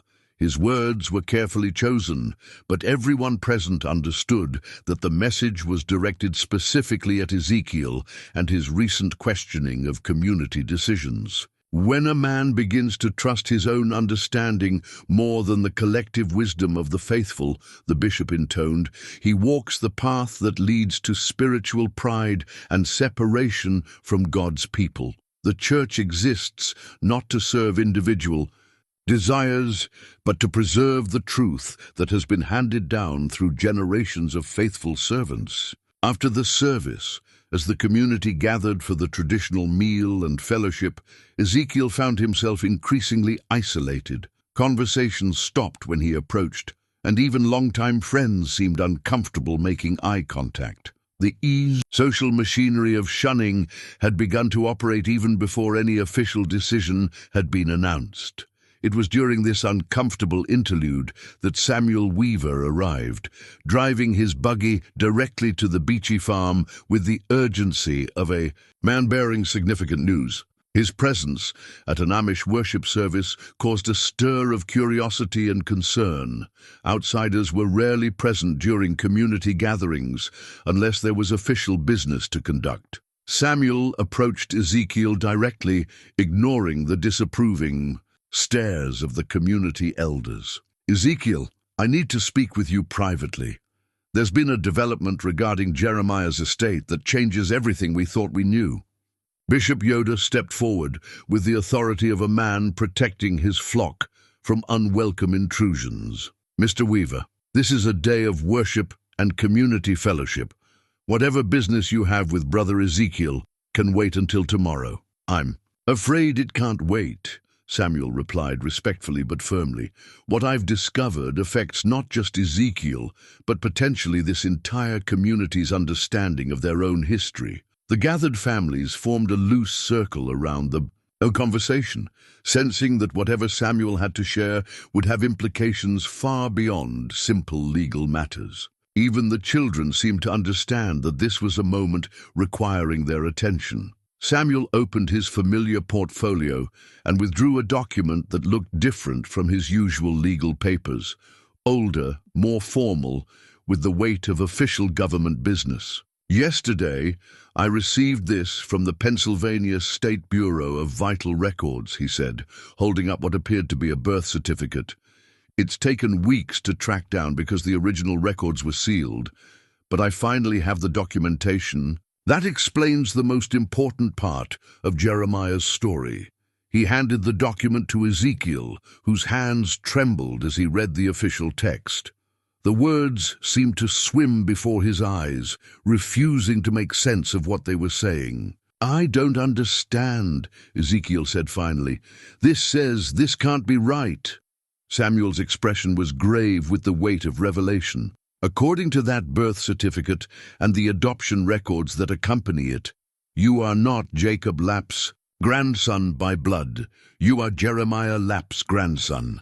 The words fell into the gathered community like stones into still water, creating ripples of shock and confusion that spread through the crowd. Ezekiel stared at the document, reading and rereading the official text that was rewriting his entire understanding of his own identity. "Jeremiah Lapp had a son," Samuel continued, his voice carrying clearly across the suddenly silent gathering. "Born to Mary Hutchinson before their daughter Hope.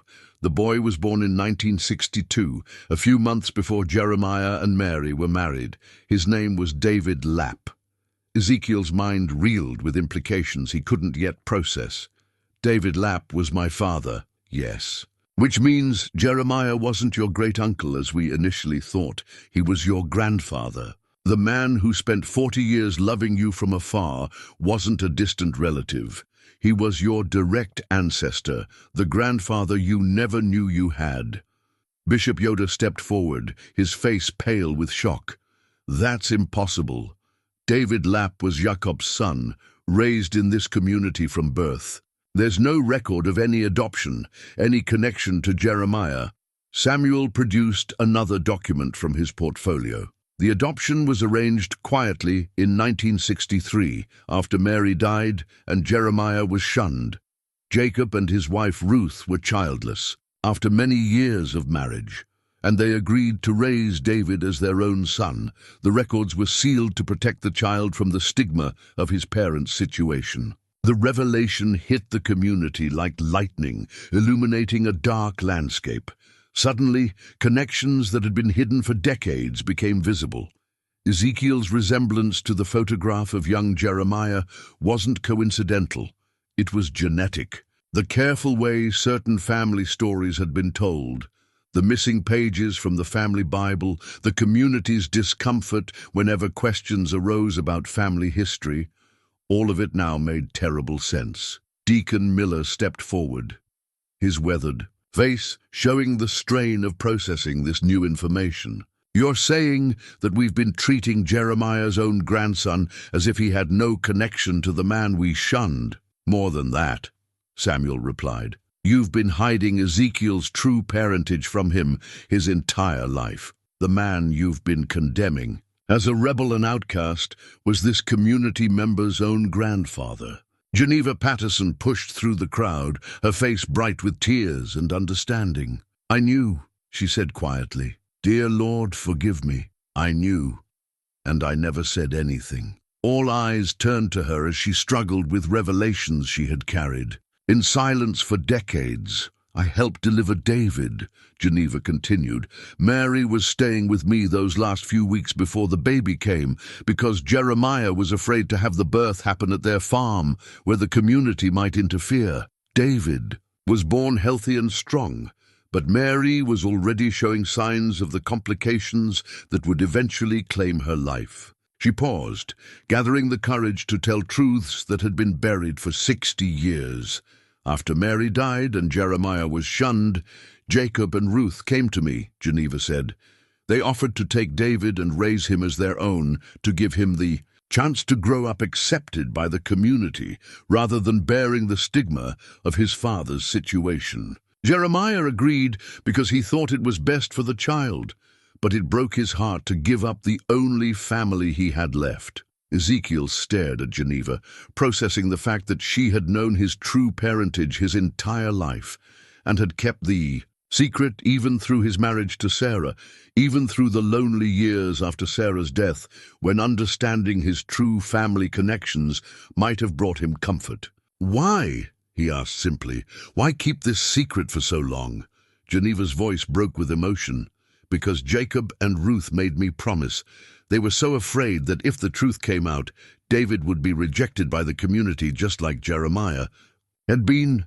They wanted him to have a normal life, to grow up without the burden of his father's situation." Bishop Yoder had been listening with growing horror as the full extent of the deception became clear. "You're saying that for 60 years, this community has been perpetuating a lie, that we've been hiding a man's true parentage and allowing him to grow up ignorant of his own grandfather." "More than that," Samuel said, producing yet another document. "According to Jeremiah's will and the estate documents, he never stopped hoping that someday the truth would come out. He spent 40 years documenting David's life from a distance, David's marriage, his children, his work as a farmer and community. Remember, Jeremiah was incredibly proud of the man his son became, even though he could never acknowledge their relationship. The implications were staggering. Jeremiah hadn't just been watching his nephew from afar. He had been watching his own son, loving his own grandchildren, supporting his own family, while being forced to remain a stranger to them." Elder Beachy sank onto one of the wooden benches, his face showing the weight of moral revelation. "We've committed a terrible injustice, not just to Jeremiah, but to David and to Ezekiel, and to everyone who had the right to know the truth about their own family." The gathered community stood in stunned silence as the full dimensions of the situation became clear. For 60 years, they had maintained a fiction that had denied a grandfather the right to know his son and grandchildren, denied a father the right to be remembered by his children, and denied Ezekiel the right to understand his own identity and heritage. Samuel gathered his documents, sensing that the community needed time to process these revelations. "There's one more thing," he said quietly. In his final letter to Ezekiel, the one he never sent, Jeremiah wrote about his hope that someday the truth would be revealed, and his family would understand how much he loved them, even from a distance. He handed Ezekiel an envelope that bore his name in Jeremiah's familiar handwriting. "He never stopped being your grandfather, even when everyone agreed to pretend he didn't exist." As the community slowly dispersed, carrying with them the knowledge that would reshape their understanding of justice, forgiveness, and the price of maintaining comfortable fictions, Ezekiel stood alone with the letter that would finally allow him to hear his grandfather's voice.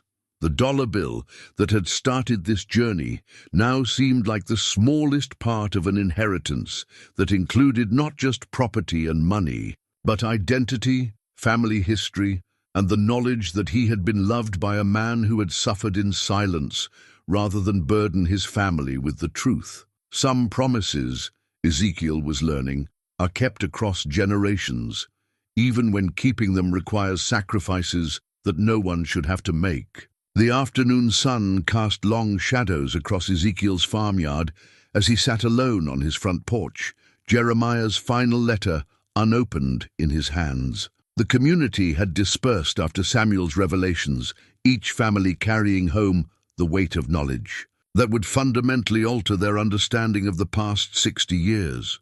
The envelope felt heavier than paper, and ink had any right to feel. Inside were his grandfather's final words, thoughts that Jeremiah had wanted to share but had never found the courage to send. Now, with the truth about his parentage revealed, Ezekiel finally had the right to read them. With trembling fingers, he broke the seal and unfolded several sheets of paper covered in Jeremiah's careful handwriting. The date at the top was less than a month before Jeremiah's death. "My dear grandson Ezekiel," the letter began, and even those simple words brought tears to Ezekiel's eyes. For the first time in his life, he was reading words written specifically for him by a grandfather who had loved him from a distance for 59 years. "By the time you read this, I will be gone, and I pray that the truth about our family will finally be known. I have carried the secret of your parentage for 6 decades, respecting Jacob and Ruth's wish that you grow up accepted by the community rather than bearing the burden of my situation." Ezekiel paused, looking up at the familiar landscape of his farm. Everything looked the same, but everything was different now. The man he had believed to be his grandfather had actually been his adoptive great-uncle. The mysterious inheritance from a distant relative was actually a gift from the grandfather who had watched him grow up while pretending to be a stranger. "I want you to know that giving up your father was the hardest decision I ever made," the letter continued. "David was all I had left of Mary, the only family I had remaining after the community decided I was no longer acceptable. But Jacob and Ruth convinced me that raising him in my exile would condemn him to a life of isolation and rejection. I chose his future over my own happiness, and I have never regretted that choice, even though it has meant a lifetime of loving my son and grandson from afar." The letter went on for several pages, documenting Jeremiah's secret observations of David's life and later Ezekiel's life. He had known about David's marriage, his work as a farmer, his reputation as a man of integrity within the community. He had known about Ezekiel's birth, his childhood, his marriage to Sarah, and the quiet dignity with which he had handled Sarah's death and the childless years that followed. "I have been so proud of the man you became," Jeremiah wrote. "Your kindness to neighbors, your careful stewardship of the land, your faithfulness to Sarah through her illness, all of this I observed from a distance, wishing I could tell you that you carry the best qualities of both your grandmother Mary and your father David. You are exactly the kind of man I hoped you would become." But it was the letter's conclusion that stopped Ezekiel's breath entirely. I know that accepting this inheritance will require great courage on your part. The community will likely treat you as they treated me, and you may find yourself forced to choose between comfortable belonging and uncomfortable truth. But I also know that you have within you the same strength that allowed Mary to choose love over fear, and that allowed your father to grow into a man of integrity despite the unusual circumstances of his upbringing. The money and property I am leaving you are not meant as payment for the years of separation we endured. They are tools for continuing the work that gave meaning to my exile, supporting Amish families in need and proving that love for the community can survive even when the community refuses to acknowledge that love. But most importantly, I want you to understand that the dollar bill I sent was not just a symbol of inheritance, it was a symbol of promise. The promise I made to Mary on her deathbed that I would find a way to ensure our family's story was eventually told with truth and honor.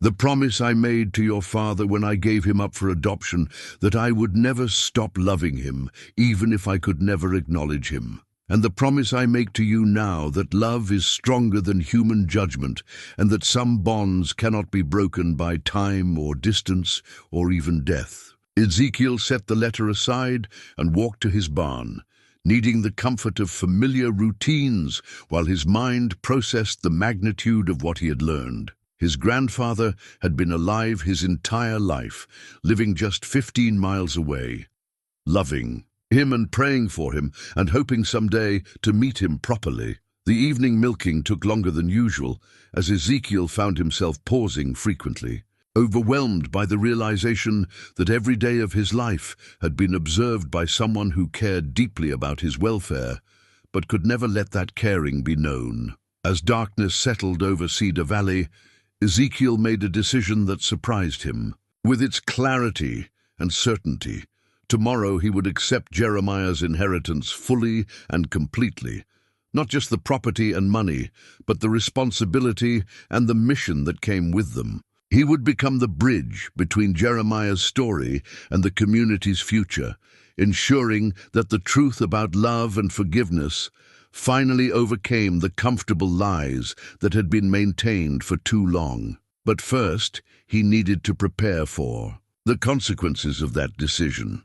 Monday morning brought Geneva Patterson to his door again, this time carrying not food, but a small wooden box that looked familiar. "This belonged to your grandmother Mary," she said simply. "Jeremiah gave it to me after she died, and I've been keeping it safe until the right time came to pass it on." Inside the box, Ezekiel found treasures that connected him to the grandmother he had never known existed. A small Bible with Mary's name inscribed inside the cover, written in her careful script. A pressed flower that might have been from her wedding bouquet. A photograph of her as a young woman, laughing at something just outside the camera's frame. But the most precious item was a letter addressed to my future grandchildren, written in Mary's hand during her final pregnancy. "My dear ones," Mary had written, "I pray that someday you will read this and know that you were loved before you were born, wanted before you were conceived, and cherished, even if I never have the chance to hold you in my arms. Your father is the most faithful man I have ever known, and whatever challenges life brings to our family, you can trust that his love will never fail you." Geneva watched as Ezekiel read his grandmother's words, understanding finally clicking into place. "She knew she might not survive the birth," Geneva said quietly. "The complications had started early, and she wanted to make sure that any children she couldn't raise would know they had been wanted and loved." "Why are you showing me this now?" Geneva settled into the familiar chair on his front porch. "Because tomorrow night there's going to be a community meeting about your inheritance and your future relationship with the church. Bishop Yoder has called for a formal vote on whether to shun you as they shunned Jeremiah."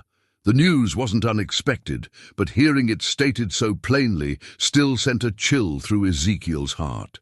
"And because Geneva continued, "I've decided it's time for me to tell the community what I should have told them 60 years ago, that they were wrong about Jeremiah, wrong about Mary, and wrong to hide the truth from you all these years. Geneva, if you speak against the community's decision, they'll shun you too."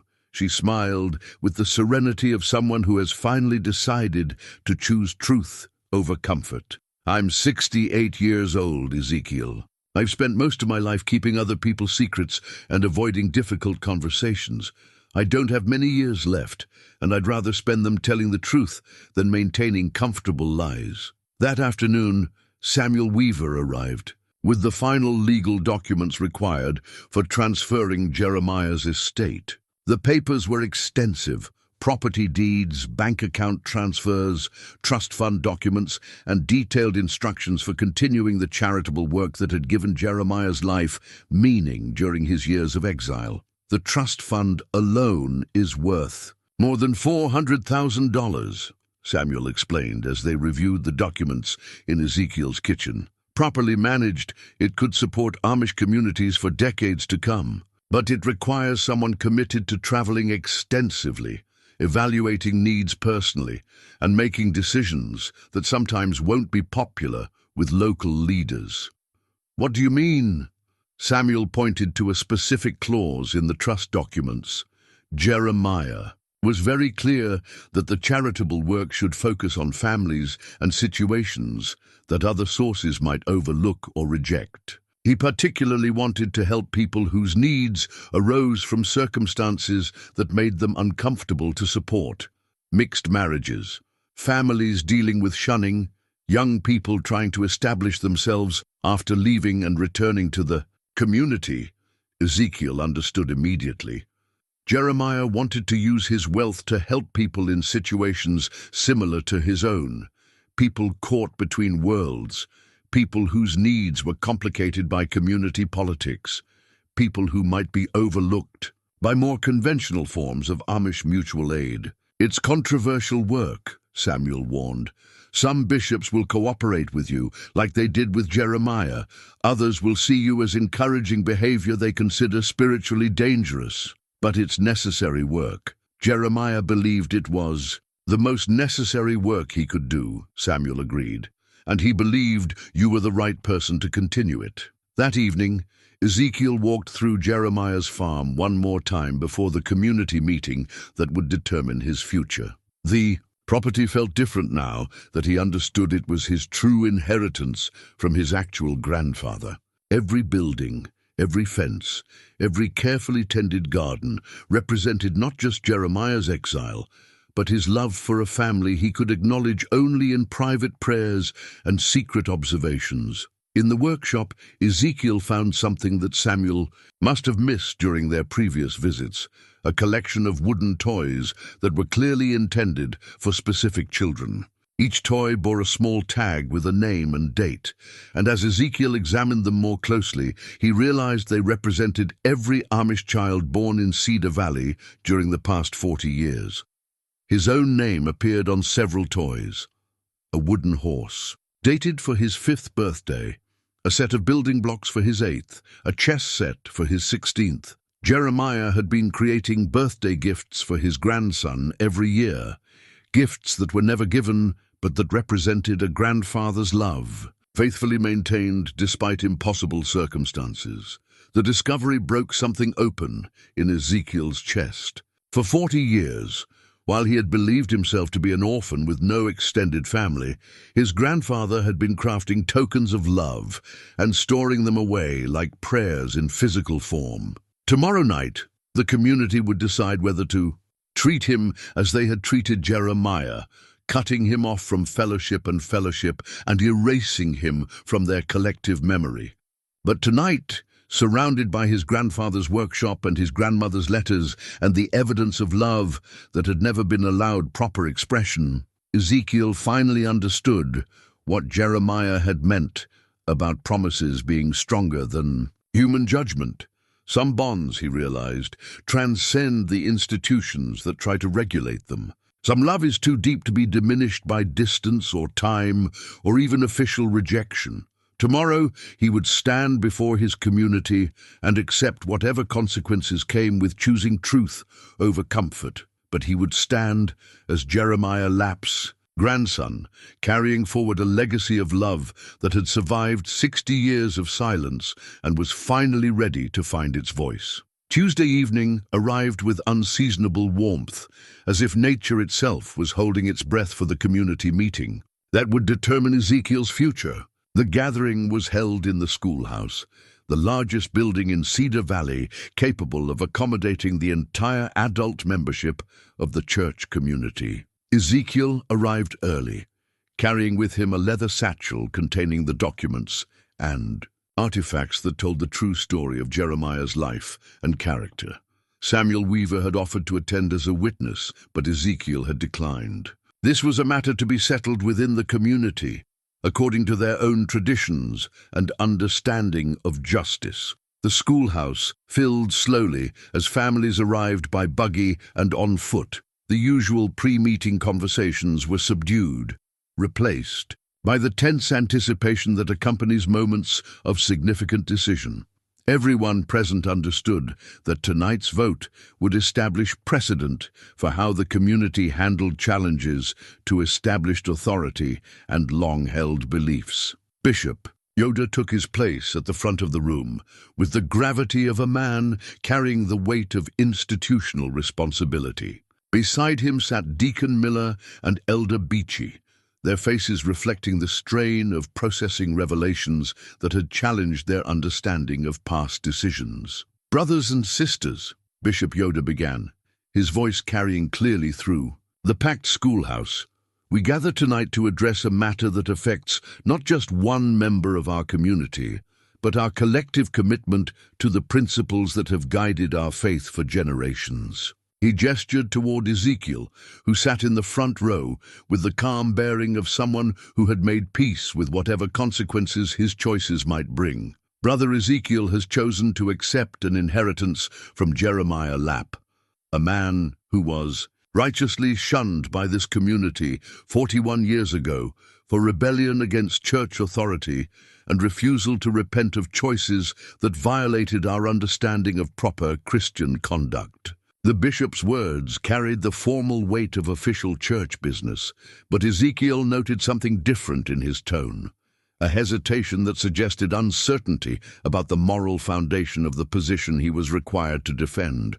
However, Bishop Yoda continued, "Recent revelations about the circumstances of that shunning and about Brother Ezekiel's true relationship to Jeremiah Lapp require us to examine our past decisions and consider whether they were guided by righteousness or by fear." A murmur of surprise rippled through the gathered community. Many had expected a straightforward condemnation of Ezekiel's actions, not an acknowledgement that the community's past decisions might require reconsideration. Ezekiel rose slowly, understanding that this was his moment to speak the truth that had been hidden for 60 years. "Brothers and sisters," he began, his voice steady despite the magnitude of what he was about to reveal, "I stand before you tonight, not just as someone who has inherited property from a shunned man, but as Jeremiah Lapp's grandson, seeking justice for a family that was torn apart by misunderstanding and prejudice." He opened his satchel and withdrew a document that several people in the room recognized immediately, a set of meeting minutes from 1962 written in the careful hand of the community secretary. "These are the official records from the community meeting where Jeremiah's fate was decided," Ezekiel said, holding up the aged papers. "I found them in the church records box, filed away where most people would never think to look." Samuel had discovered these documents during his legal research, hidden among routine church business records that dated back decades.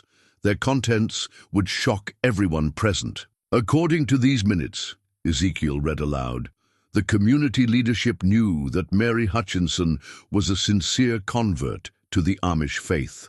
They acknowledged her faithful attendance at services, her commitment to learning German, and her genuine desire to join our community. The decision to reject her wasn't based on questions about her faith or character. It was based on fear that accepting one English convert might encourage other young Amish people to look outside the community. For marriage partners, the schoolhouse fell silent as the implications became clear. The community had rejected Mary, not because she was unworthy, but because accepting her might have established an uncomfortable precedent. Furthermore, Ezekiel continued, these records show that the community leadership was aware that Jeremiah and Mary had a son, my father David, and that arrangements were being made for his adoption even before Mary's death. The decision to hide David's true parentage wasn't made to protect him from stigma.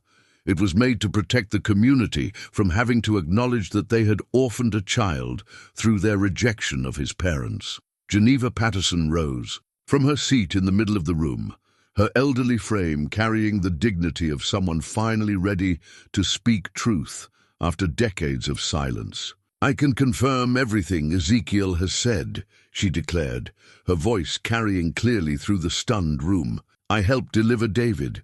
I comforted Mary during her final illness, and I kept the secret of his parentage at Jacob and Ruth's request. But I also saw the damage that secret did to everyone involved, to Jeremiah, who lost his son along with his wife, to David, who grew up not knowing his true father, and to Ezekiel, who never had the chance to know his grandfather. She walked to the front of the room and stood beside Ezekiel, her presence a physical manifestation of support that gave courage to others who had harbored doubts about the community's treatment of Jeremiah. Mary Hutchinson was the most faithful woman I ever knew, Geneva said, her voice breaking with emotion.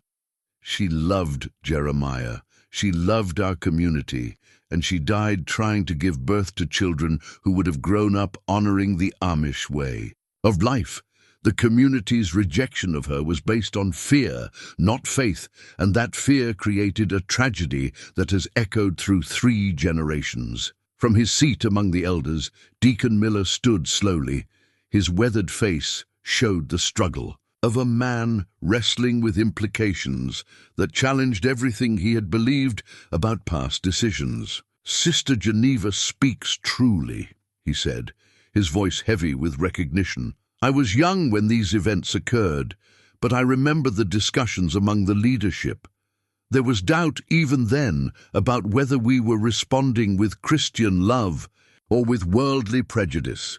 He walked to the front of the room and turned to face the community that had trusted him for decades to help guide their spiritual decisions. I have spent 40 years believing that Jeremiah Lapp was a rebel who chose worldliness over faith, Deacon Miller continued. But if these records are accurate, then he was a man who chose love over fear, and we condemned him for having the courage to follow his heart rather than submit to our prejudice. Elder Beachy joined the growing group at the front of the schoolhouse, his face showing the strain of moral revelation that could not be ignored. The evidence is clear, he said.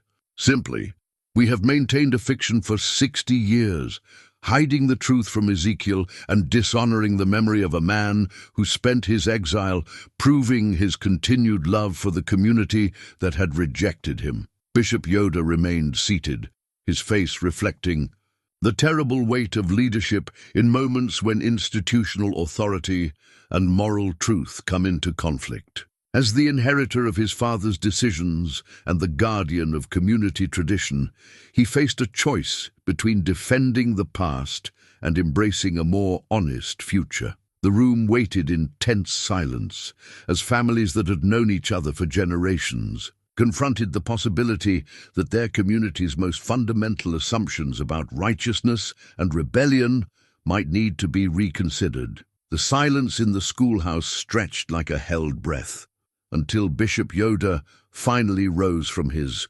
chair. His face showed the weight of a man who had inherited not just spiritual authority, but the consequences of decisions made by previous generations of leaders. Brothers and sisters, he said slowly, his voice carrying none of its usual certainty, what we have heard tonight challenges everything we have believed about one of the most significant decisions in our community's history.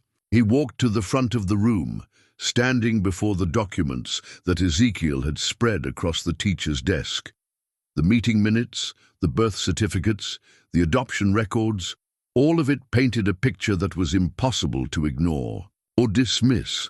I have spent my life defending my father's decisions, believing that his judgment in the matter of Jeremiah Lapp was guided by divine wisdom and concern for the spiritual welfare of our community, Bishop Yoder continued.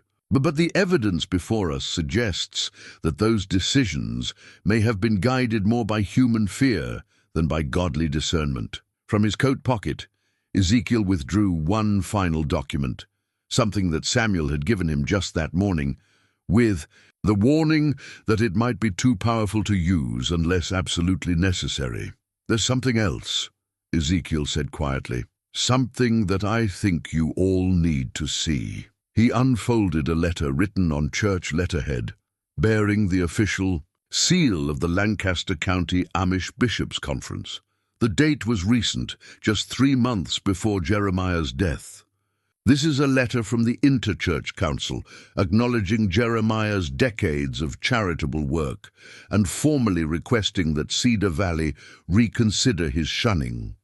Ezekiel read aloud. It's signed by 12 bishops from communities across Pennsylvania, Ohio, and Indiana, communities that have been beneficiaries of Jeremiah's generosity for 40 years. The revelation hit the gathered community like lightning. Their own religious leadership, authorities they respected and trusted, had been quietly working with the man they had branded as a rebel and outcast. We write to request that Cedar Valley Amish community reconsider the shunning of Jeremiah Lapp. Ezekiel continued reading. Brother Jeremiah has demonstrated through 4 decades of faithful service that his commitment to Amish values and Christian charity has never wavered. His anonymous support of our communities, his maintenance of traditional craftsmanship, and his respectful correspondence with church leadership suggest that his heart has remained aligned with our faith, despite his official separation from fellowship. The letter continued. While we respect Cedar Valley's autonomy in matters of church discipline, we believe that mercy and forgiveness are also essential Christian virtues. Brother Jeremiah has more than demonstrated his worthiness for restoration to fellowship, and his advancing age makes this request urgent. We pray that you will consider this appeal in the spirit of Christian love and the possibility of healing old wounds. Bishop Yoder accepted the letter with trembling hands, reading it again silently while the community processed the implications. 12 bishops, men whose spiritual authority was unquestioned, had formally recognized Jeremiah's faithfulness and requested his restoration to fellowship. This letter arrived 3 weeks after Jeremiah's death, Ezekiel said softly.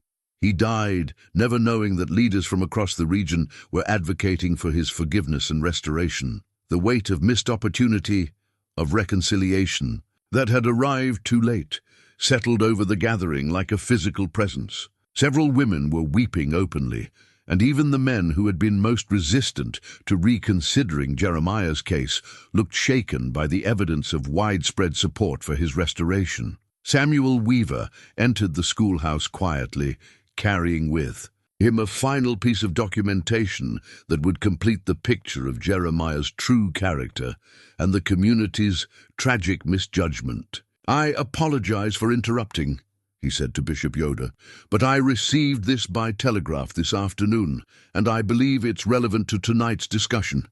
He handed the bishop a document that bore the official seal of the Pennsylvania State Charitable Organizations Registry.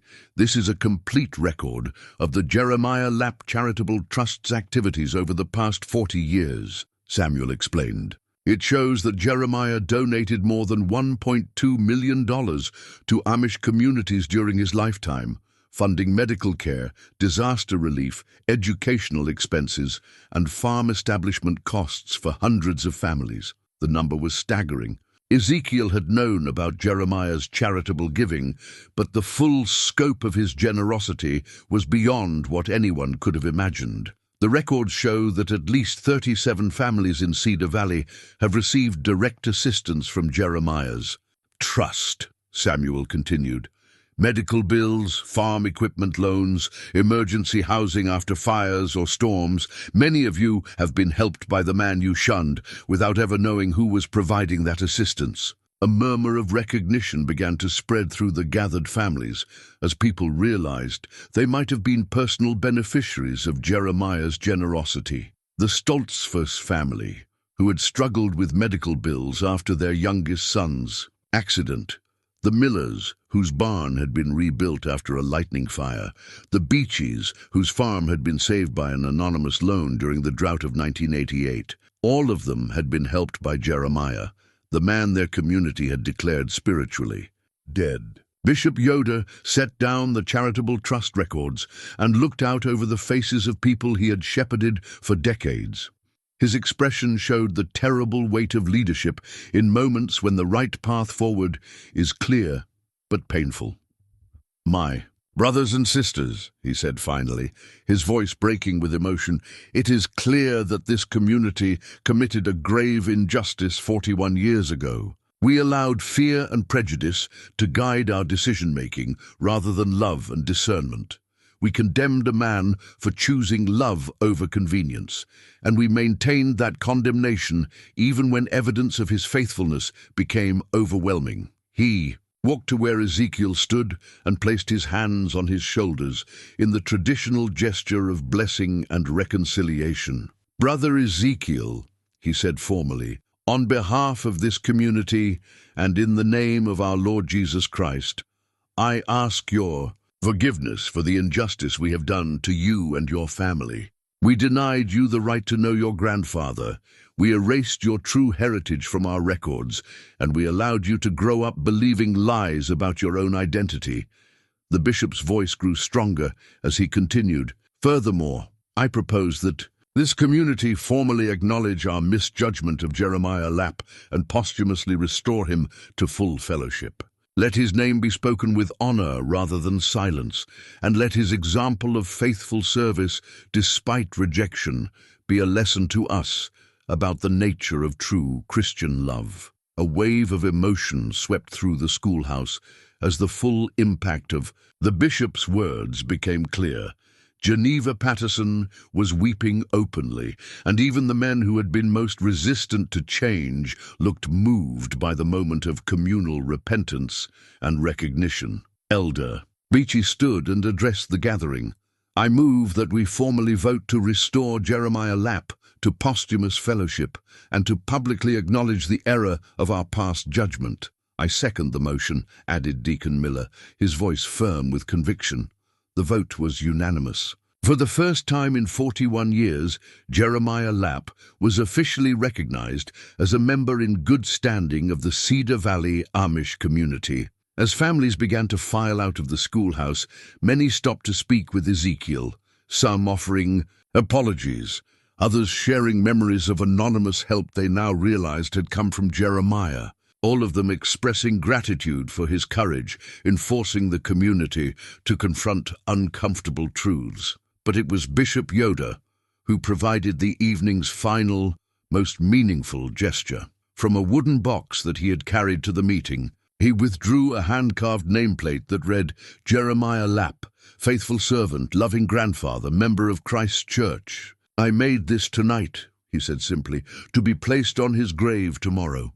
It's long past time that Jeremiah's resting place bore witness to the truth about his character and his relationship to this community." As Ezekiel held the nameplate in his hands, feeling its weight and the significance of what it represented, he understood that the dollar bill's promise had finally been fulfilled. The inheritance he had received wasn't just property or money. It was truth, recognition, and the restoration of a grandfather's honor that had been stolen by fear and maintained by pride. Some promises, he had learned, are strong enough to survive decades of silence and powerful enough to change entire communities when their time finally comes. 6 months later, the morning sun cast long shadows across the valley that had once hidden Jeremiah Lapp's exile, but now served as the headquarters for the most extensive charitable operation in Pennsylvania's Amish communities. Ezekiel stood on the front porch of what everyone now called the Heritage Farm, watching as another buggy approached with a family seeking assistance from the trust fund that had grown beyond even Jeremiah's ambitious dreams. The Hostetler family, from Lancaster County, had written about their daughter's need for specialized medical treatment, a condition that would require expensive surgery and months of rehabilitation.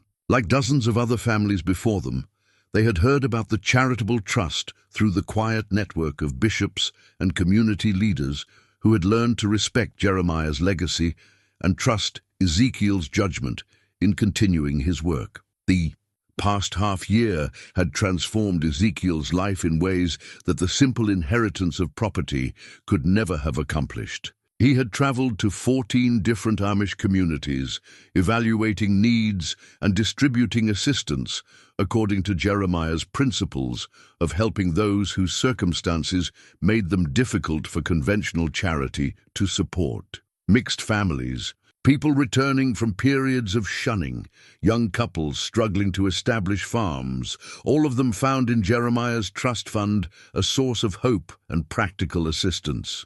But more than that, Ezekiel had discovered a purpose that gave meaning to every day. He was no longer just a widowed farmer, tending his own acres and maintaining his own routines.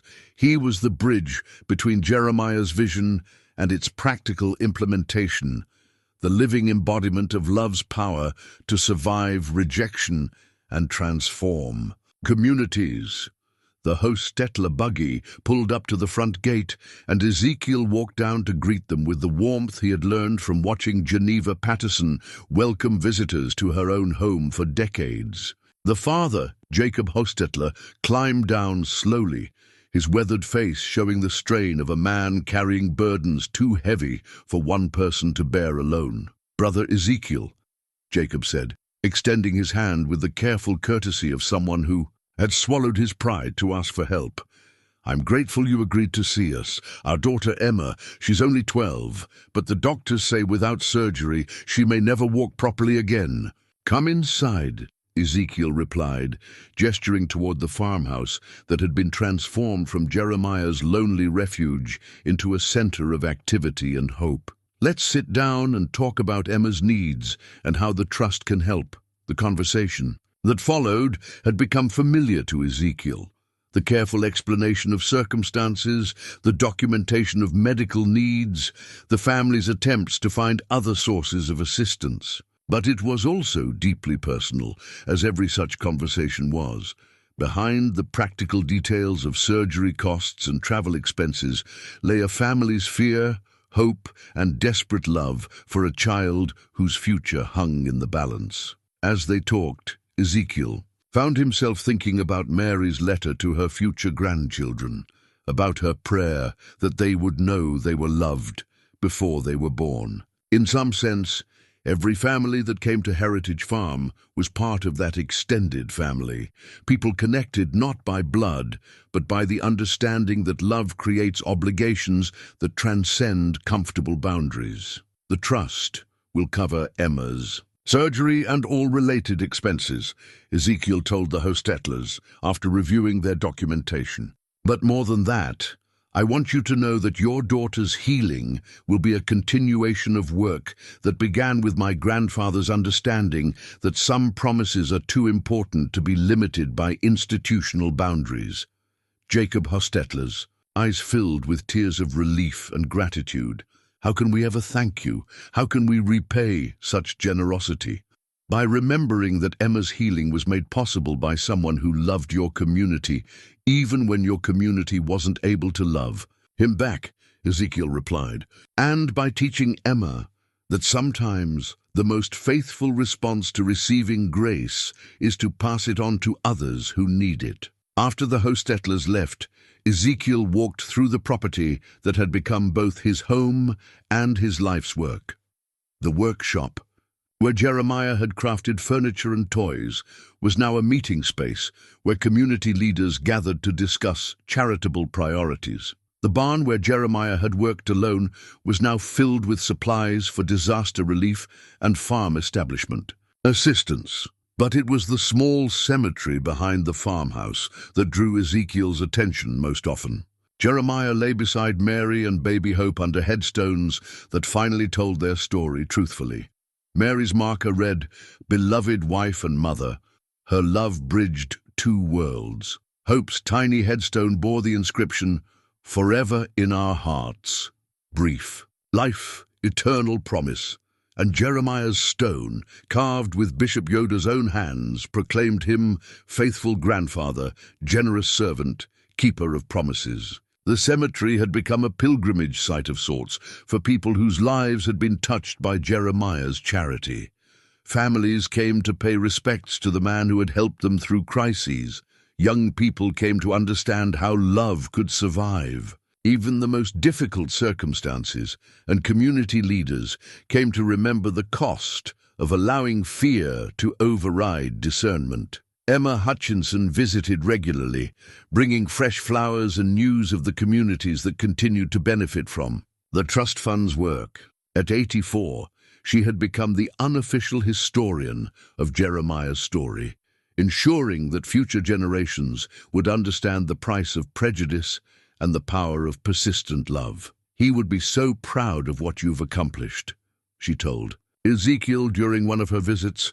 "The trust has helped more than 300 families in the past 6 months. That's 300 stories of healing and hope that might never have been written without his vision and your commitment to carrying it forward." Ezekiel had created a new family Bible, one that told the complete truth about his heritage and the complex love story that had shaped his identity. Unlike the original family Bible with its missing pages, this new record included every detail of Jeremiah and Mary's relationship, their struggles with community acceptance, and the charitable legacy that had grown from their exile. The Bible sat on Jeremiah's old kitchen table, open to a page where Ezekiel had written his own addition to the family history. "Some promises are stronger than the forces that try to break them. Some love is deeper than the institutions that attempt to regulate it, and sometimes the most faithful response to rejection is simply to continue loving until love proves more powerful than fear." On Sunday evenings, Ezekiel often hosted dinner for visitors to Heritage Farm, families who had been helped by the trust, community leaders coordinating charitable work, young people learning about the connection between faith and service. The dining room that had echoed with Jeremiah's solitary meals now rang with conversation and laughter and the kind of fellowship that Jeremiah had dreamed of but never experienced. During one such dinner, Samuel Weaver raised a question that had been troubling several of the trust fund's beneficiaries. "Ezekiel, what happens to this work when you're gone?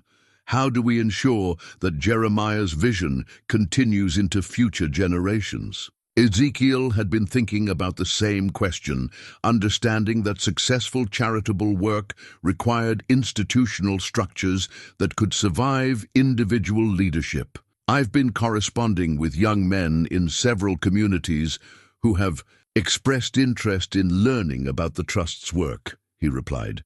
"People whose own family circumstances have given them understanding of how community rejection feels, and who want to ensure that future families facing similar challenges have somewhere to turn for help." He gestured toward a stack of letters on the side table.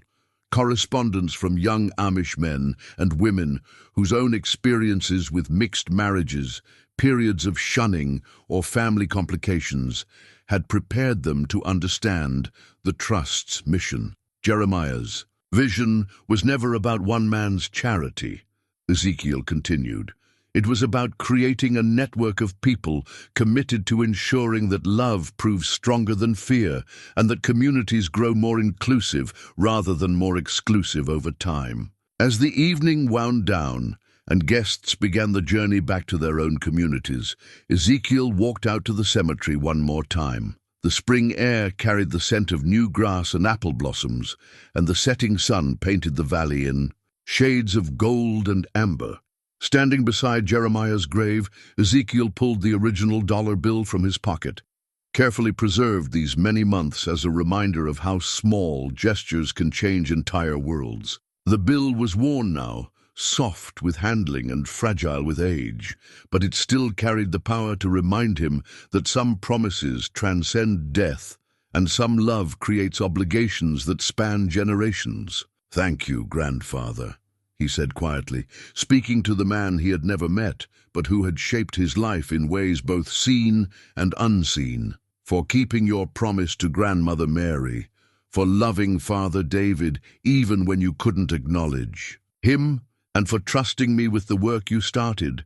The wind stirred the apple blossoms, carrying their sweet fragrance across the valley that was no longer hidden, but had become a beacon of hope for communities throughout the region. Heritage Farm represented more than successful charity work.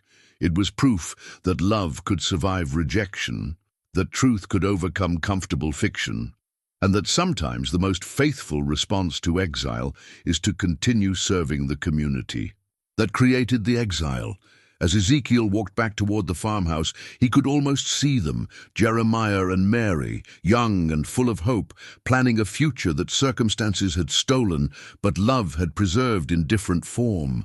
Their dreams of family and community and service to others had survived their deaths, carried forward by descendants who understood that the most important inheritances are not material, but spiritual. The dollar bill went back into his pocket, next to his heart, where it would remain as a reminder that promises kept across generations have the power to heal wounds that seemed permanent and create hope where despair had taken root. Some stories Ezekiel had learned never really end. They simply find new people to tell them, and new hearts willing to keep the promises that give them meaning.